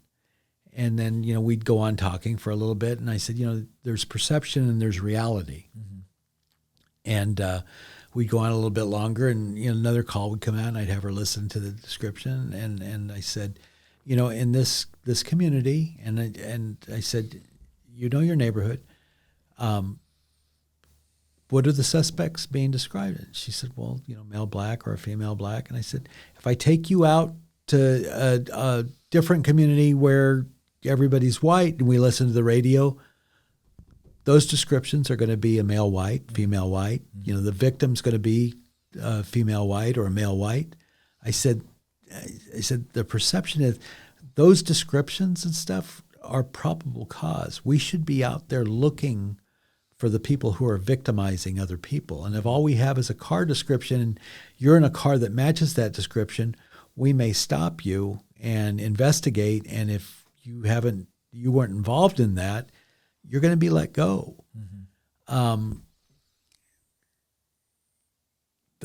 said, one of the things that sometimes we could be better at is explaining ourselves when we've determined you're not the person I'm looking for. Yeah. And that's something that's kind of deteriorated over the years. We used to be real good at it. Let me explain what happened, why I did what I did. Yeah. Are you okay? Do you want to talk to a sergeant? Yeah. But they got to listen to that, and they got to hear what was going on. Basically, the radio that they were listening to was in the area that we were in. Yeah. And they had a better understanding of that. And I think the fact that they could ask us that and we didn't get all defensive about it and just say, and the other thing that you tell them, they said, we recruit from the human race. Yeah. And, just as, when you work or you go to school, you like everybody at your school? Yeah. And I said, I'm pretty happy with most of the people I work with, but not all of them. Yeah. And sometimes you can get people in that maybe aren't as good at dealing with the public or explaining themselves. And you have a right to be upset with something like that. I said, we get upset with it when we see somebody that's not treating somebody right, or, it didn't work out the way they wanted, but they're not going to take the time to, dust somebody off or apologize to them. Yeah. And I have to say, and I'm proud to say, the majority of the people I worked with, that's the way they did business. That's the way they thought. People get the idea that we're running around and we're shooting our guns and everything. I mean, if you watch a TV show. Look, Dad, I've seen Super Troopers. I know how it works. Yeah, you know how it is. I've seen Brooklyn Nine-Nine. I know what you do. You know exactly. If you watch a movie, we talked about the movie or the TV show Bosch. Yeah. And I like that because two people that I know are technical advisors. I remember you asking me, like, have you seen Bosch? And I said, no. And so we watched the first episode and you're like, hey, look at that. And I'm like, is that Rob Bubb? Yeah. Yeah. And they do keep true to a lot of the things with LAPD as far as policies and stuff like that. But Harry Bosch is a character that can carry a TV show that you will be interested in watching. Yeah. I mean, he's been in I don't know how many shootings. Yeah.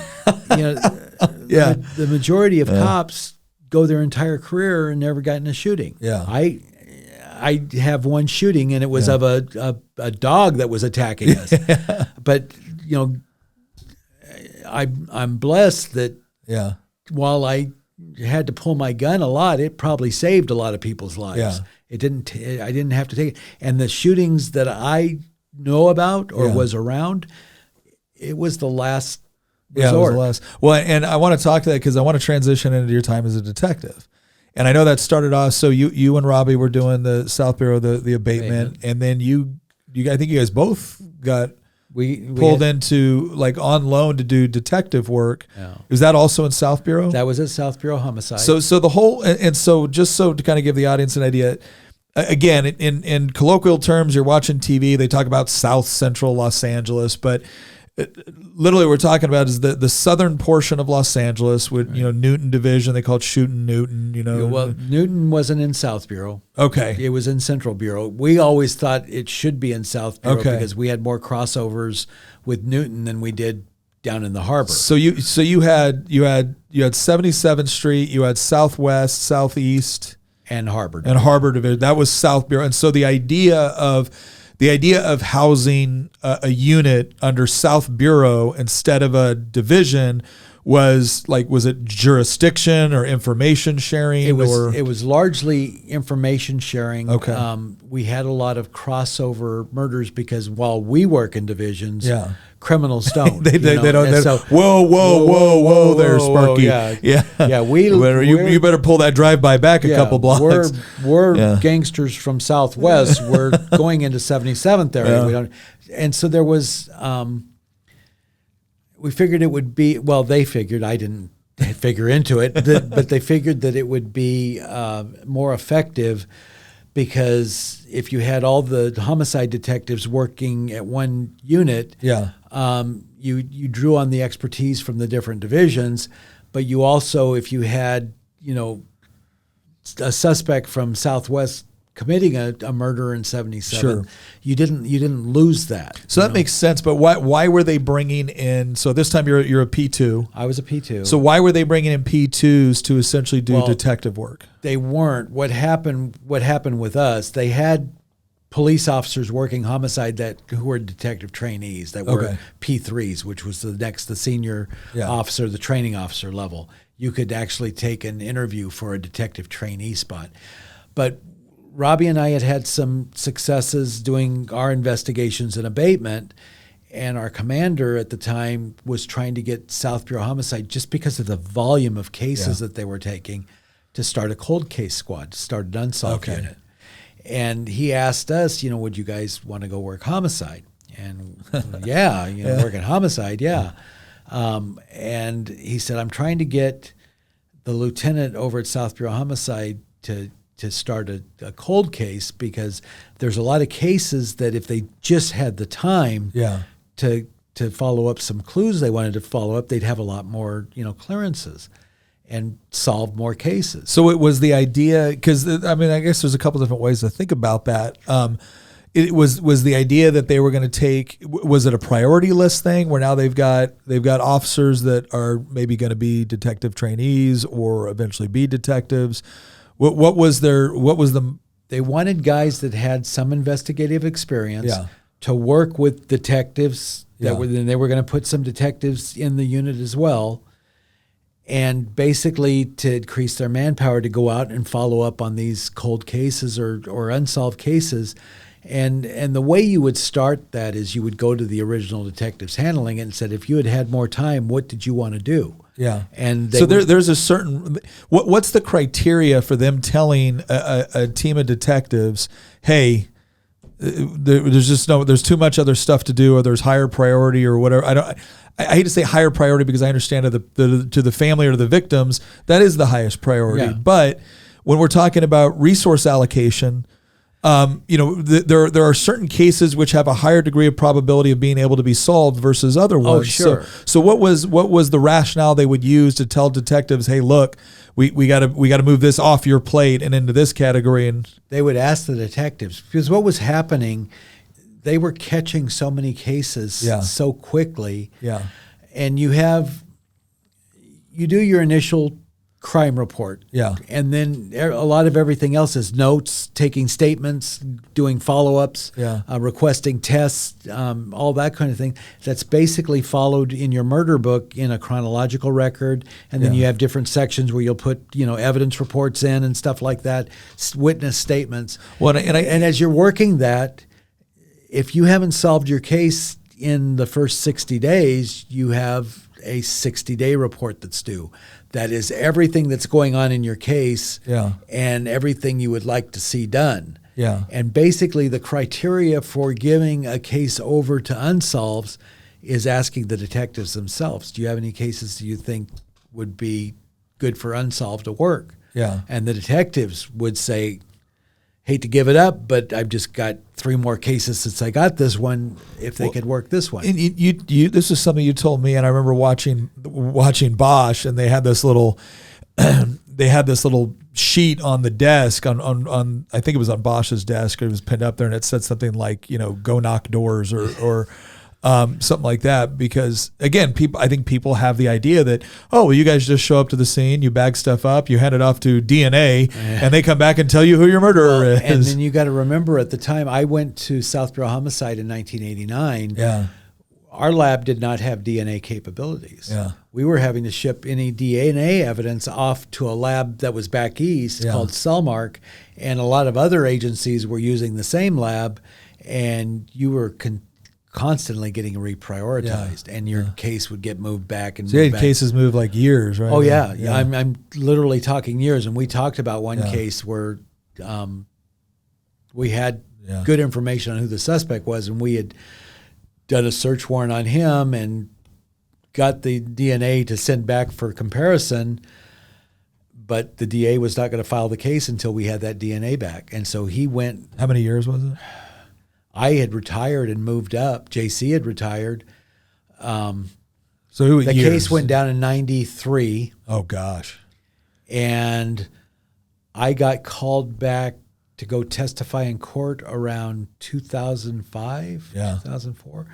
And you retired in 01, right? I retired in 01. And that's the part that I think really would blow people's minds if they understood it. It's like you sent, and to give an idea, we won't go, look, we understand that this is probably something people are listening to on their way to Thanksgiving dinner with family. To give you an idea, very brutal case. 12-year-old girl. Victim was a 12-year-old girl.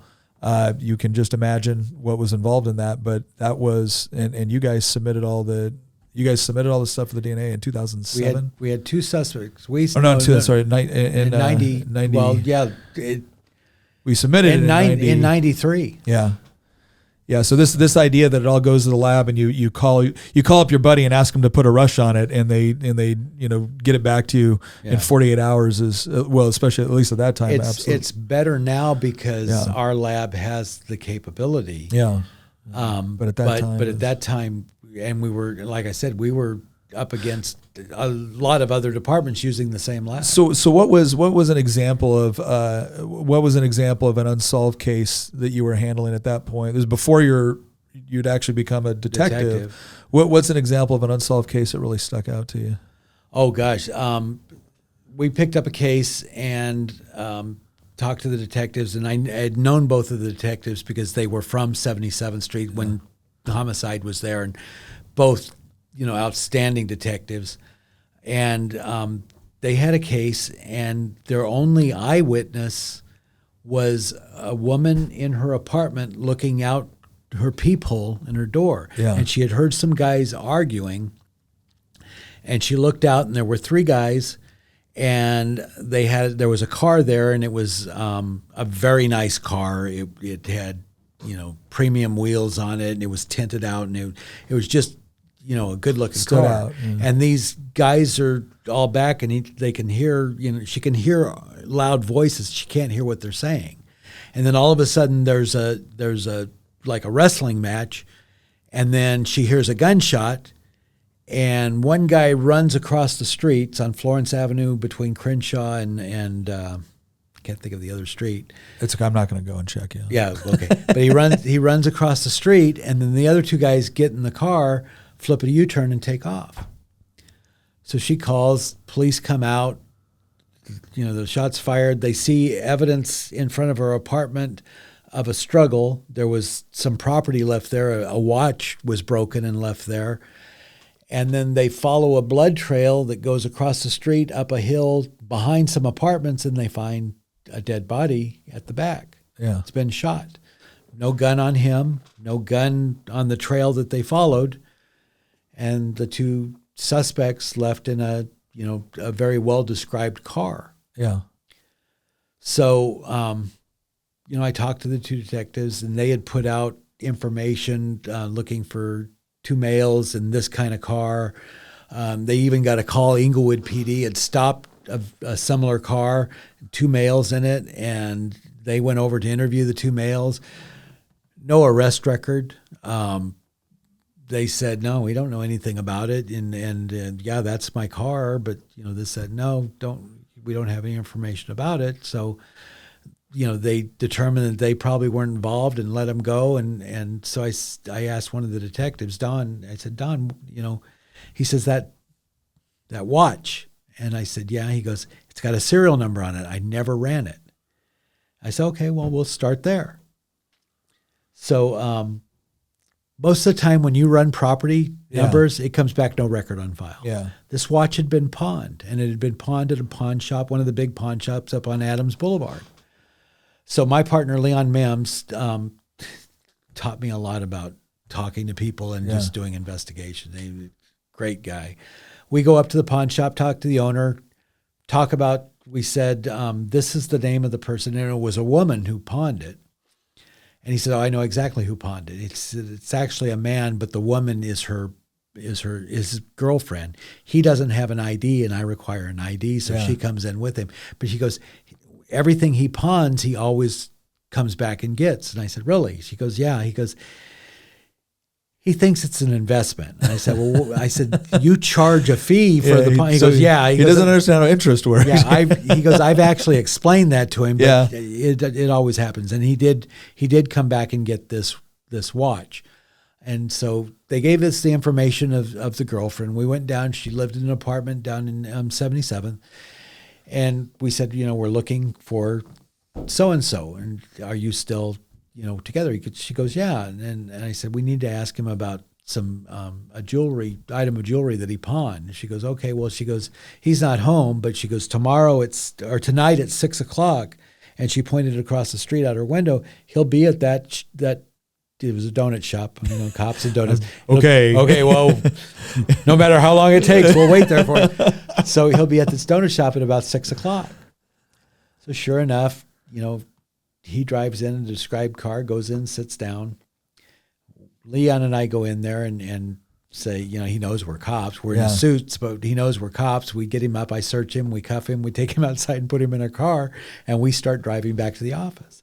And we really haven't said anything to him. Yeah. And his statement to us, he looks at both of us, he goes, okay, he goes, I don't know who you are, but I know you aren't narcotics, so I'll tell you whatever you want to know.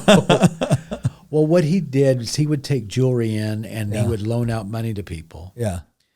And he wasn't selling, but he was loaning money to people that were buying drugs. Yeah.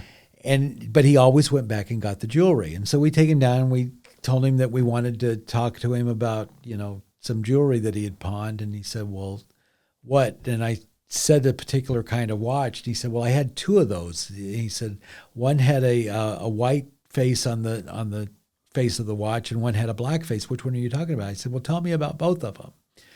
He said, well, the white face one, he goes, I pawned it a couple of times. But first of all, real quick, why did you tell him about both of them? Because I didn't want to tell him which one I was interested in. Yeah. I didn't want him to make up a false story about that. So he says, the white one I ended up selling, and he goes, I can probably find out, who I sold it to, because it's a guy I regularly loan money to, but he liked the watch, and I ended up just selling it to him. I said, okay, and what about the other one? He goes, the other one I gave to one of my little nephews for his birthday. I said, okay, what's your nephew's name? And he gives me the name. And it's one of the two guys that were stopped by Inglewood in the described car. Now, one of the other things that we're doing while we're going along with our investigation is we're looking at our victim. Yeah. Now, I told you the two guys that got stopped have no police record. Yeah. Never been involved in any crimes or anything that we can find. But our victim is a blood Piru out of Compton. He has a rap sheet a mile long. Yeah. And some of the things he likes to do is robberies. Yeah. So in addition to doing our follow-ups, trying to find our two guys in the car, we were going over to Compton and going into this guy's neighborhood and talking to, his fellow gang members. And, they were like, they'll tell us our usual, go find a big pile of sand and pound it. Yeah. I'm sure that's the way they put it. Yeah, it was exactly. Sometimes it wasn't as nice. But we kept going over there and finally we got a person that was willing to talk to us, and they were actually with the victim on the night that this happened. Yeah. And they said we stopped at the gas station at Crenshaw in Florence, and I stood outside with the victim, with the guy that got shot and killed. He's not really a victim, but anyway. Yeah. And I said, how well did you know him? She goes, I know him pretty well. He was always around. And I said, do you have a gun? And yeah, he always had a gun. I said, okay, what happened next? Well, he sees this car go by and pull to the curb down the street and described the car to a T. Yeah. And it was really nice. And he started going down there. I said, what was he going down there? She goes, to jack them. Yeah. That's what he did. Yeah. I said, okay. So now he probably went to go rob these two guys, and somehow it didn't go the way he planned, but he was the one that brought a gun. Yeah. So I've still, I still got a homicide that I haven't proved yet that is, maybe justifiable. Yeah. Maybe a manslaughter. Yeah. Probably not going to be a first-degree murder. Yeah, yeah. But we're doing follow-up. We go back and get all the information on the car. We identify, find out where the two guys that they talked to, based off the information the original detectives got, where they're living now, and I go and write up search warrants for both their houses, and we hit both locations. And one of them, the mom's home, search the house, don't find anything regarding guns or robberies or even newspaper clippings that would have been about the shooting or anything that would have indicated that they, did this crime. Yeah. Went to the other pad that we had for the second guy, and it was his girlfriend's house. And the family said, no, he's never lived here. And they actually tried to make a complaint against me. And, I'm a P2. Yeah. And I wrote this search warrant. So I get called in and went, what was your information for this search warrant? And I laid it out. Yeah. Okay, yeah. And then when I finally catch up with them, the guy says, yeah, as soon as you did the search warrant, they called me and told me that I had just missed you guys. Yeah. But anyway, the first guy, the mom, gets her son an attorney. And the attorney calls us, and my client would like to come down and talk to you. And that'd be great. Meet us at South Bureau Homicide. And he brings him into the office, and Leanne and I go in the room with the attorney and the young man. And every time, because the attorney's there, you don't have to admonish him because he obviously already knows he has a right to an attorney. His attorney's there to give him counsel. So we start talking, and we start talking about, and the attorney keeps saying, well, he's not going to answer that. And he's not going to answer that. And he's not going to answer that. And I stopped it, and I said, can we talk? Yeah. And so I go outside with the attorney, and I've got the murder book with me, and it is thick. And I said, look, we've been investigating this now for a while between the original detectives and us, and we've done a lot of research into not only your client, but the guy who's dead. Yeah. And I said, if your client has told you what happened here, you know what I'm looking at. But I need to hear it from him. Yeah. Because I said, if you keep stonewalling me, the only choice I've got is to go down and file this. Yeah.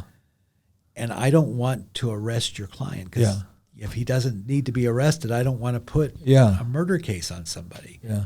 And I went into the fact, I said, in Los Angeles, having a murder case that is later a DA reject doesn't mean anything when a police officer's looking at your rap sheet. They're just thinking you got away with a murder. Yeah. Yeah. And I said, but I'm being honest with you. Yeah. I need him to tell me the truth. Yeah.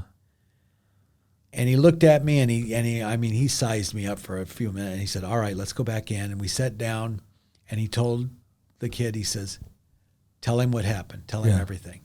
Well, they had stopped. They had pulled over. They were actually going to switch seats, and this guy came up, my victim, the guy that was dead, pulled a gun on them and wanted to jack them for the car. Yeah. Well, both these guys had done some professional dancing. They were young guys. They were in good shape. Yeah. So they decided they're going to fight with him. Yeah. And so they went ahead and wrestled with him, and the gun goes off, and then he took off running, and they figured no harm, no foul. They got in the car and they left. Yeah. And I said, but when the detectives contacted you, they said, well, we didn't want we didn't want to be involved in it. They said they were looking at a murder. Yeah. Yeah. And I said, okay. I said, why didn't you guys? I said, you guys were the victims here. Why didn't you call the police? Yeah. And the one guy says, you know what? I was the victim of a robbery last year, and I called the police, and I didn't know who robbed me, but I had a pretty good description, and nothing ever happened. Yeah. So I didn't call. And I researched it, and sure enough, he had made a robbery report. Yeah. It wasn't, and I explained to him, I said, we try. Yeah. Give us a chance. Yeah. Yeah. Before you just figure nothing's ever going to happen. Yeah. Yeah. But, I took the case down. I took it down to the DA, explained what happened, got the reject. It was a justifiable homicide. Yeah. Luckily, the good guys went away, and I didn't have to, arrest some kid so that he could be, exonerated later. Yeah, yeah. But, that was the way I was taught to do your investigations. It's not just, you're not just looking for your suspect, you're eliminating everybody that could possibly be a suspect, getting them out of the way. And then like JC played devil's advocate with everything. It was like, well, he would play Mr. Defense Attorney. Well, what about this detective? And if you didn't have an answer for it, he explained, when you get to court, you're going to want to have an answer for that. So what was that like? So obviously, I'll back up a little bit. So you're at South Bureau, you're doing unsolves, and then you become a detective. Where did you first go as a detective? Well, yeah, a lot of stuff happened between that. But I decided I had never wanted to be a detective. Yeah. But I really liked working homicide because it was yours from beginning to end. Yeah. So I took the detective test, and I made. Now, what attracted you to doing detective work versus patrol? Homicide. So it was because just homicide. I did not want to work like a detective table. Yeah. I did not want to work like crimes against persons, burglary. I ended up working burglary for a few minutes as a police officer, but I worked for a really good boss. Yeah. And that made all the difference in the world. But I just didn't have I didn't want to do that. I didn't want to pick up somebody else's report and run with it. Yeah. And homicide, although unsolves, I was picking up somebody else's case and running with it.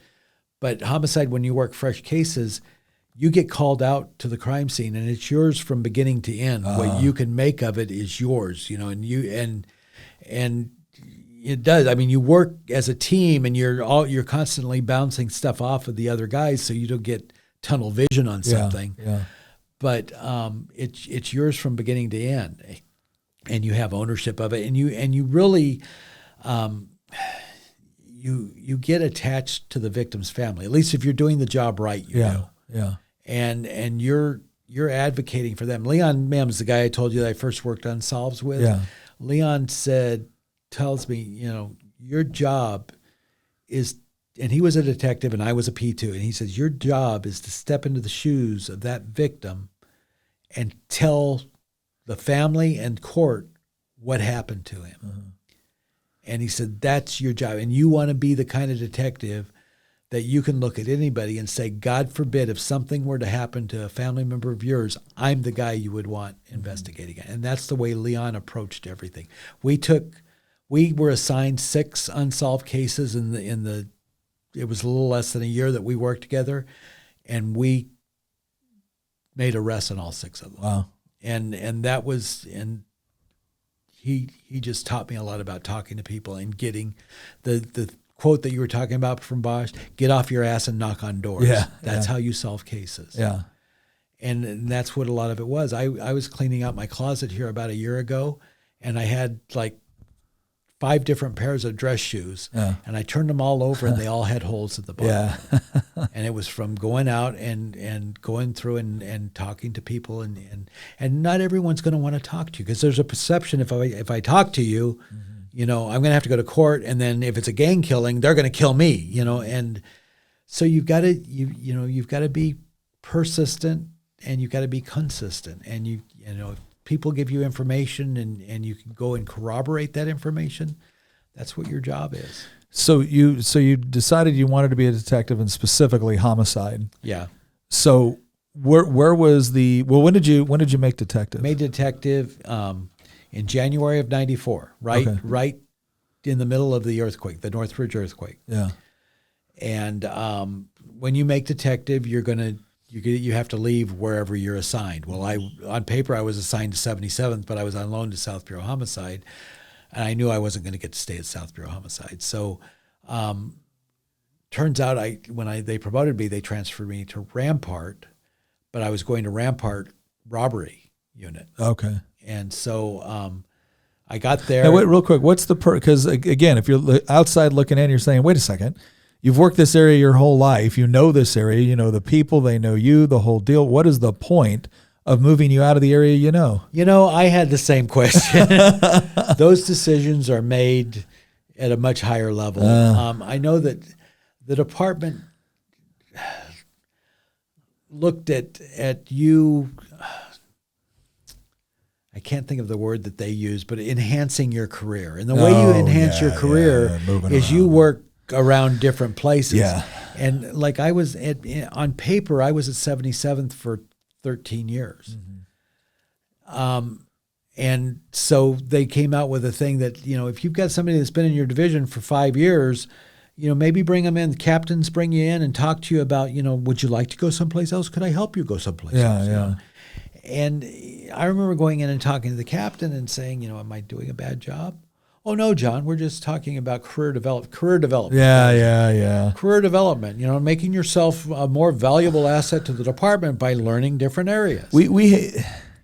One of the things I always admired about the police department is that you guys could stay a particular rank your whole career. Yeah. And that wasn't frowned upon necessarily. Yeah, it is, but okay, well, in the Army, you can't. Yeah. You can't stay like if you wanted. Well, okay, it's frowned upon. But if someone wanted to stay a P3, you could stay a P2 for the rest of your But life. I guess what I'm saying though is that people expect some degree of upward mobility or whatnot, or using your expertise or your experience to be able to train others. Like I get all of that, but there is no staying an E4 in the military. Like if you've done 20 years and you're not an E7, you got in trouble. Okay. And an E7 is a sergeant first class. That's considered a platoon sergeant in the infantry and some of the other jobs, or it would be and same thing with an SF. Like if you were an SF and you didn't retire at least if you did 20 and you did a fair amount of that SF and you didn't retire as at least an E8, you got in trouble. Something happened. Because you were not permitted to stay in. And the frustrating part of that is that there were some guys that as an E5, as a buck sergeant, right, or whatever, they were great. They were great at their job. They loved it. They were happy. The whole deal. There's no real need but you promoted them past their ability or past their desire to do the job, and you just made a really, really good team leader into a really, really crappy, squad leader or platoon sergeant, whatever it was. And maybe you could say the same thing about the officer corps. I don't know. But what I noticed is that, and I know we're going a little bit off track, but just to illustrate, when I was in Iraq in 06 and 08, halfway through those tours, our team leaders were transitioned out. We got a brand new team leader coming in, and the team leader we had been with for the last 2 years left in the middle of the combat tour. Yeah. And I remember thinking, we're not serious. Yeah. We're a serious organization that wants to win a war would not be looking at this as career development says you get 2 years on a team, and so it's time to rotate out in the middle of a combat tour because that's the best time to train up a brand new, team leader.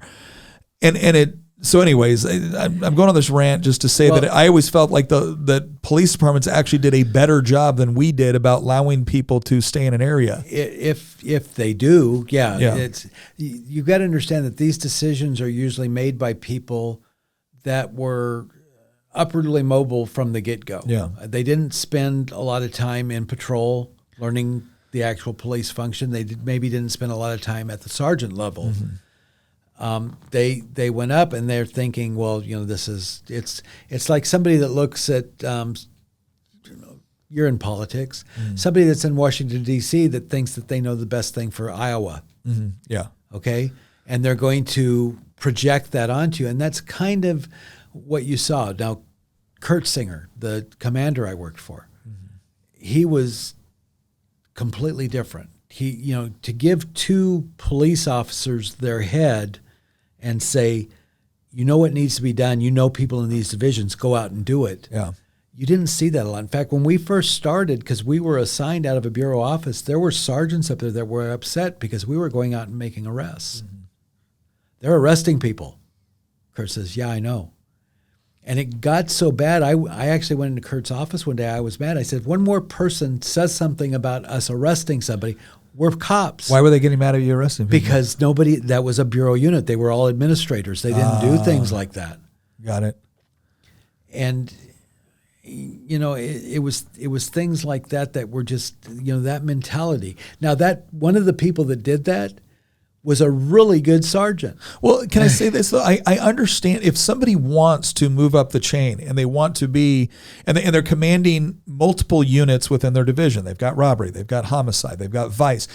I understand why somebody that wants to go on that career track, it would probably be beneficial for them to work different things to at least get an understanding of what's necessary. I mean, the whole idea of a general, right? A general officer, right? There is something to be said for you've served in multiple units in different areas. You've done stuff on the logistics side. You've been an executive officer. You've been maybe an S3 or an operations officer. You have to have a depth and breadth of experience because you're going to essentially be commanding multiple echelons or multiple disciplines, the higher up you go. I get that. What I don't get is the idea of understanding that not everyone wants to do that. Somebody wants to be the very, very best at this particular thing. They want to specialize and they want to stay doing the job that they're doing. Well, and the other thing that I brought up to the captain, because I got called in and talked about career development, and I said, Captain, the other thing that's being pushed real hard, supposedly in the department, is community-based policing. Yeah. Well, wouldn't that stop with a cop that the people in the community know that you've spent some time, that I didn't come through here for 3 minutes so I can say I worked 77th and then just moved on? Yeah. There are relationships, and when they think of a lot of things, like people will think of things like, well, he's getting too comfortable in his job. Well, you can tell when somebody's getting too comfortable in their job. They stop doing their job. Yeah. If they're still doing their job, there are tells. But at the time that Robbie approached me with going to the South Bureau job, I was working a footbeat with Paul Clemens. I was having a blast. I would have stayed in that job the rest of my career, or as long as Paul was there. Yeah. But what happened, Paul was a P3, I was a P2. We were getting people out of the academy, and the lieutenant took us aside and said, split up the team.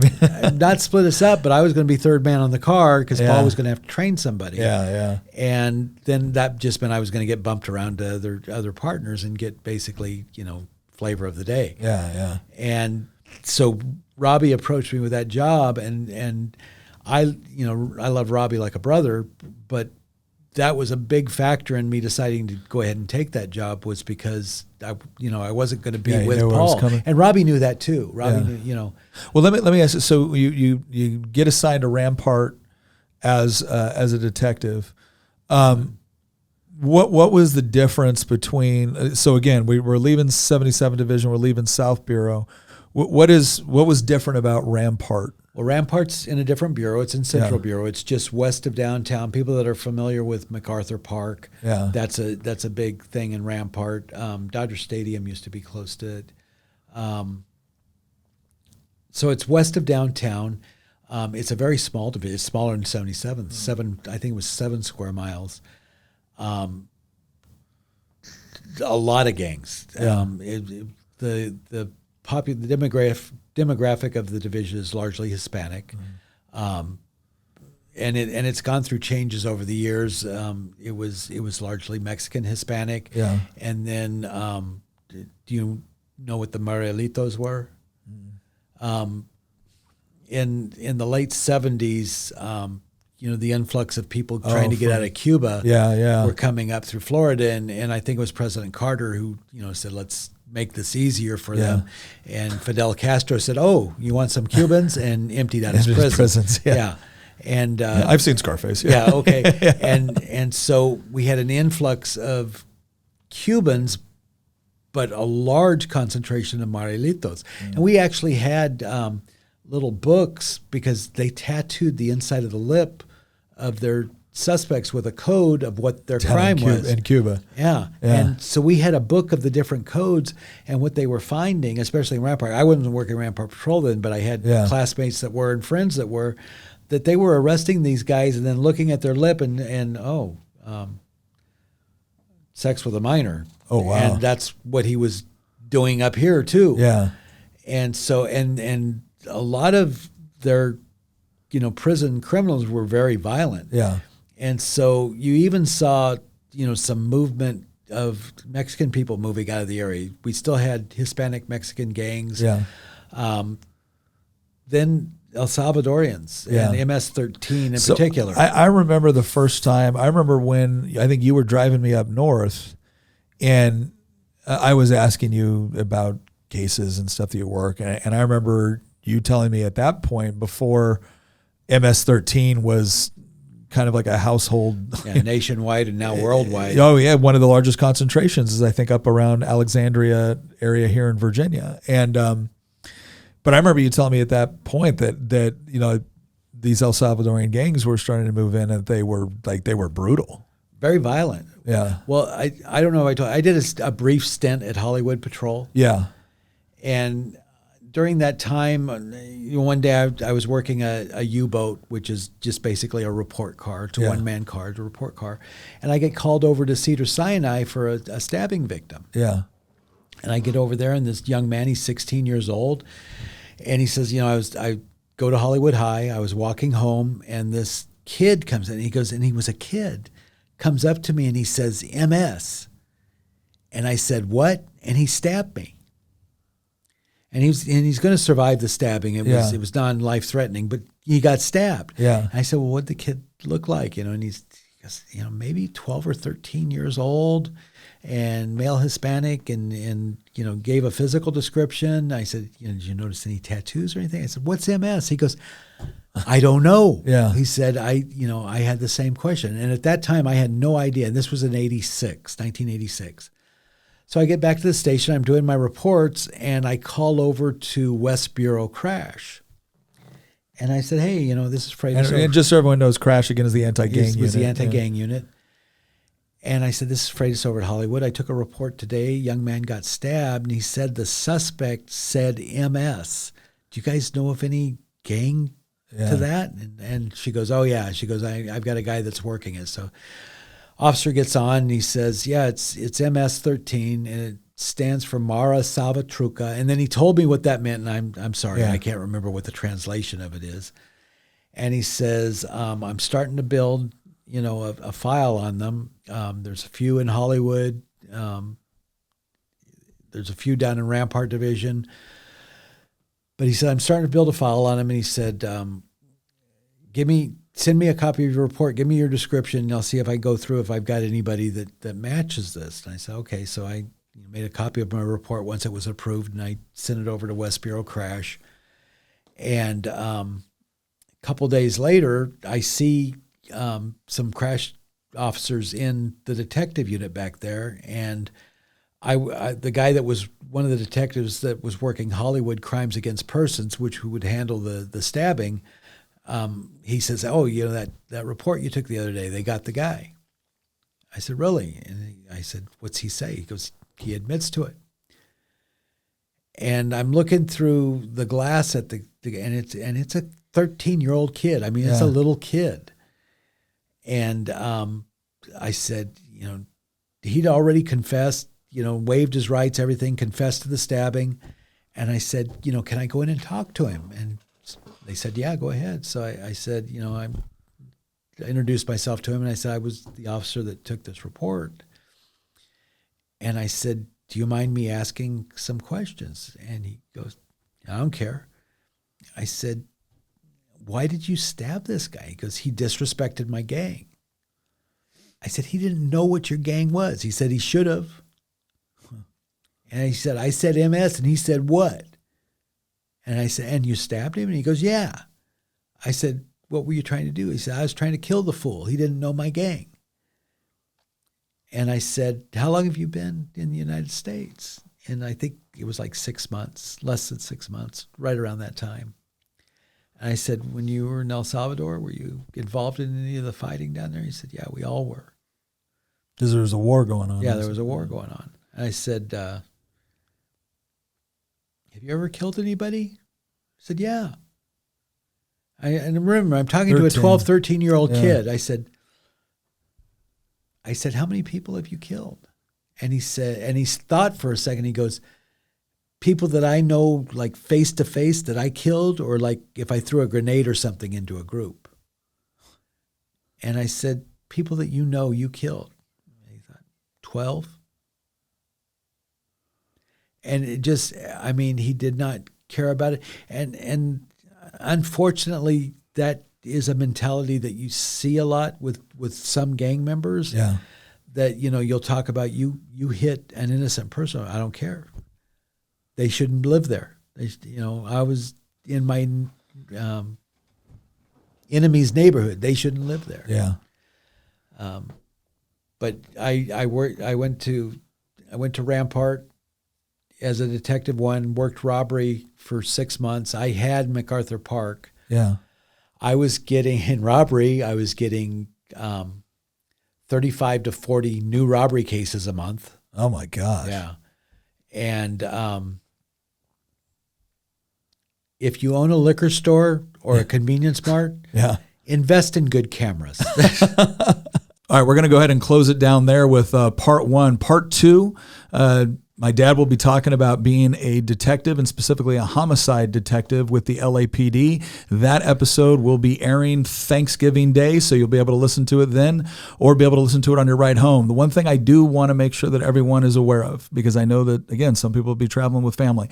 We are going to discuss some issues and some cases which might be a little bit tough for younger ears, so we just wanted to give you a heads up before you listen to that. Once again, thank you for joining us, and we'll see you next episode. This episode, as always, brought to you by Good Ranchers.